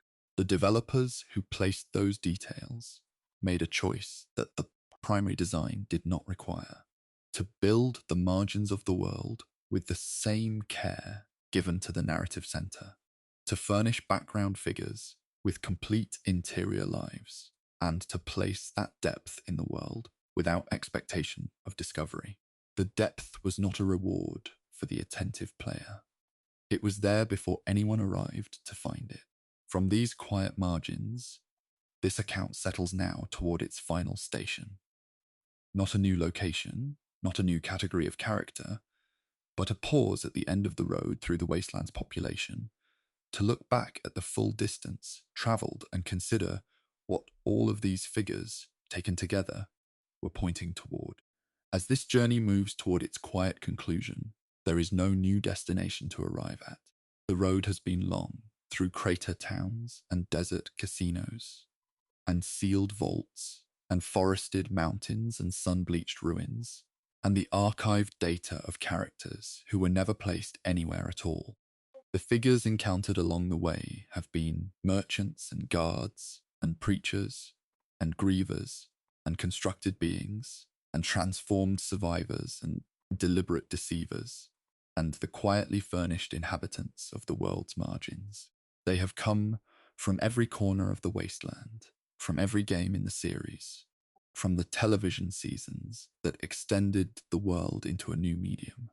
This final station is not a place, it is a pause, a moment of stillness at the end of a journey through the most inhabited abandoned world that storytelling has produced, and a consideration of what all those figures across all that distance were collectively saying. Begin with a detail that runs through the entire archive of the Fallout universe without announcement, across the first Fallout title, through the second, through the third, and New Vegas, and Fallout 4, and Fallout 76, and the television series, across all of them. In every terminal and every personal journal and every holotape left in an abandoned building, the final entry was written in the present tense of a moment that had not yet become history. The person who wrote the last entry did not write it as a last entry. They wrote it as the next entry, the most recent one, the current record of a situation still in progress. The knowledge that there would be no entry after it was not available to them at the time of writing. Every archive in the wasteland is therefore an archive of present tense moments. Someone still alive, mid-thought, in the last moment before whatever came next. Eleanor's list of names still being added to. Randall Clark's final notation, written with the same precision as the first. The Overseer's log, updating a record that had run for decades. The Vault 94 Administrator's journal, continuing through entries that described what was happening as it happened, without the retrospective knowledge that would have changed their tone. The air in an empty room holds the temperature of the last body that occupied it for longer than most people assume. The Fallout universe is full of rooms like that. Spaces where the warmth has not entirely left, where the last entry is still present tense, where something has not quite finished. The name James appears in the Fallout series more frequently than any other. It is attached to the father figure in Fallout 3, to minor characters in New Vegas, to background presences in Fallout 4, to peripheral figures across the television series. These attachments were made by different writing teams across different titles over a span of decades. No coordinated decision produced the pattern. What produced it was the same process that produces repeated patterns in any large body of work produced by many hands across a long period. The unconscious inheritance of common usage, the reaching for familiar material, the naming of characters, the way people in any given cultural context tend to name characters. The wasteland, in its unconscious choices, kept naming its people with names that the world before the bombs had used. The catastrophe had not disrupted the habit of naming.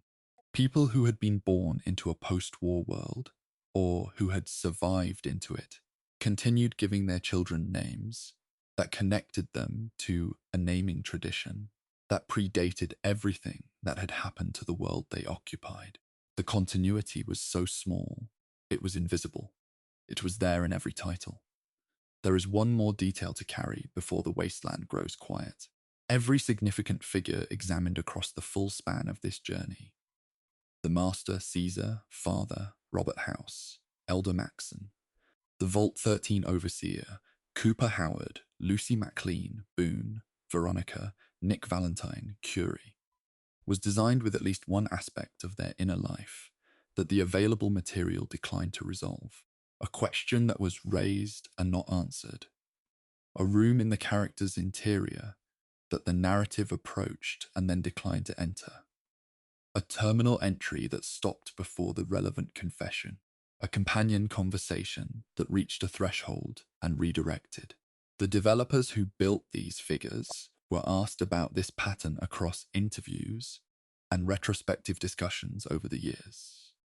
And what they described was not an oversight or a limitation of the medium. They described it as a form of respect, the acknowledgement that a character who retained something the audience could not access was in that retained space, more complete as a person than a character who had been fully mapped. The unanswered question was not a gap in the writing. It was the writing's most deliberate choice. It was the insistence that even within the architecture of a game, even in a world built for the specific purpose of being inhabited by strangers, a person was entitled to something that remained their own. The wasteland settles at this hour. The terminals have gone dark. The patrol routes have grown still. The merchants have closed their stalls. Somewhere in the desert outside Goodsprings, Sunny Smiles is facing the direction of a road that has gone quiet. Codsworth is standing in a suburb where the hedges have been trimmed one more time. Gob is behind the bar. Eleanor's journal has run out of entries. Randall Clark's last notation sits in a canyon that continues existing without him. The child Sean is oriented toward a doorway through which someone might still arrive. Every figure in this archive, the 157 whose stories moved through the preceding chapters, was placed in the world by someone who sat down and decided that the figure deserved a life. Not all of those lives were visible. Not all of them were findable. Many of them existed in data that the finished world distributed without any mechanism for surfacing. A maintenance log behind a locked door. A personal item in an inventory the game did not encourage anyone to search. A cut ending slide for a bartender who served drinks under conditions nobody asked about. These details were placed without expectation of an audience. They were placed because the people who built the world had decided that even a figure occupying the background of a background area deserved the same quality of interior life given to the character at the story's center. The wasteland was always full. The silence was constructed. The emptiness that made the ruins feel abandoned was real in its physical dimensions and misleading in every other way. Because inside the terminals and the abandoned houses and the data files of characters who were removed before anyone could encounter them, the world was dense with presence. People who had loved and been disappointed and built small private theologies and kept their water running and faced the road waiting for someone to return and asked the same question for 200 years, hoping for an answer that was shaped differently than all the previous ones. They were all there. They are all still there. In the data that the wasteland holds, none of them have concluded. Rest now. The road through these figures has been long, and the wasteland is large, and there are details in its margins that this account did not reach. Terminals that were not opened, personal items that were not examined, ambient lines that played to empty corridors without a listener. The inventory of what the wasteland built into its people is not exhausted. It continues in the spaces between the facts that were covered tonight, in the figures whose names did not appear in any chapter, in the depth that was placed in background characters, in locations that were never visited. The most important thing the Fallout universe ever built was not a weapon or a vault or a faction. It was the consistent insistence across every title and every season that even in a world that had done everything it could to reduce people to functions and experimental subjects and variables in someone else's control structure, the people themselves kept exceeding the categories assigned to them. They kept having inner lives that the categories did not account for. They kept leaving records that nobody asked for, carrying names of the dead in their pockets, facing roads that had gone quiet, writing one more entry in a journal they did not know was about to close. That insistence is what remains. The vaults have emptied. The factions have risen and fractured. The cities have been rebuilt and destroyed, and rebuilt again in different shapes. The specific people whose stories filled the preceding hours are still in their positions. Boone in the dinosaur's mouth, Magnolia on the third rail stage, Piper at her press, the medical protectron addressing its empty chairs, the switchboard filing reports to a government that dissolved 2 centuries ago. They are waiting in the way that recorded things wait, not with anticipation, but with the specific patience of a presence that has been placed and has not been moved. The wasteland does not require anyone to return to them. They were built for the ones who chose to look. And with that, the wasteland grows quiet once more.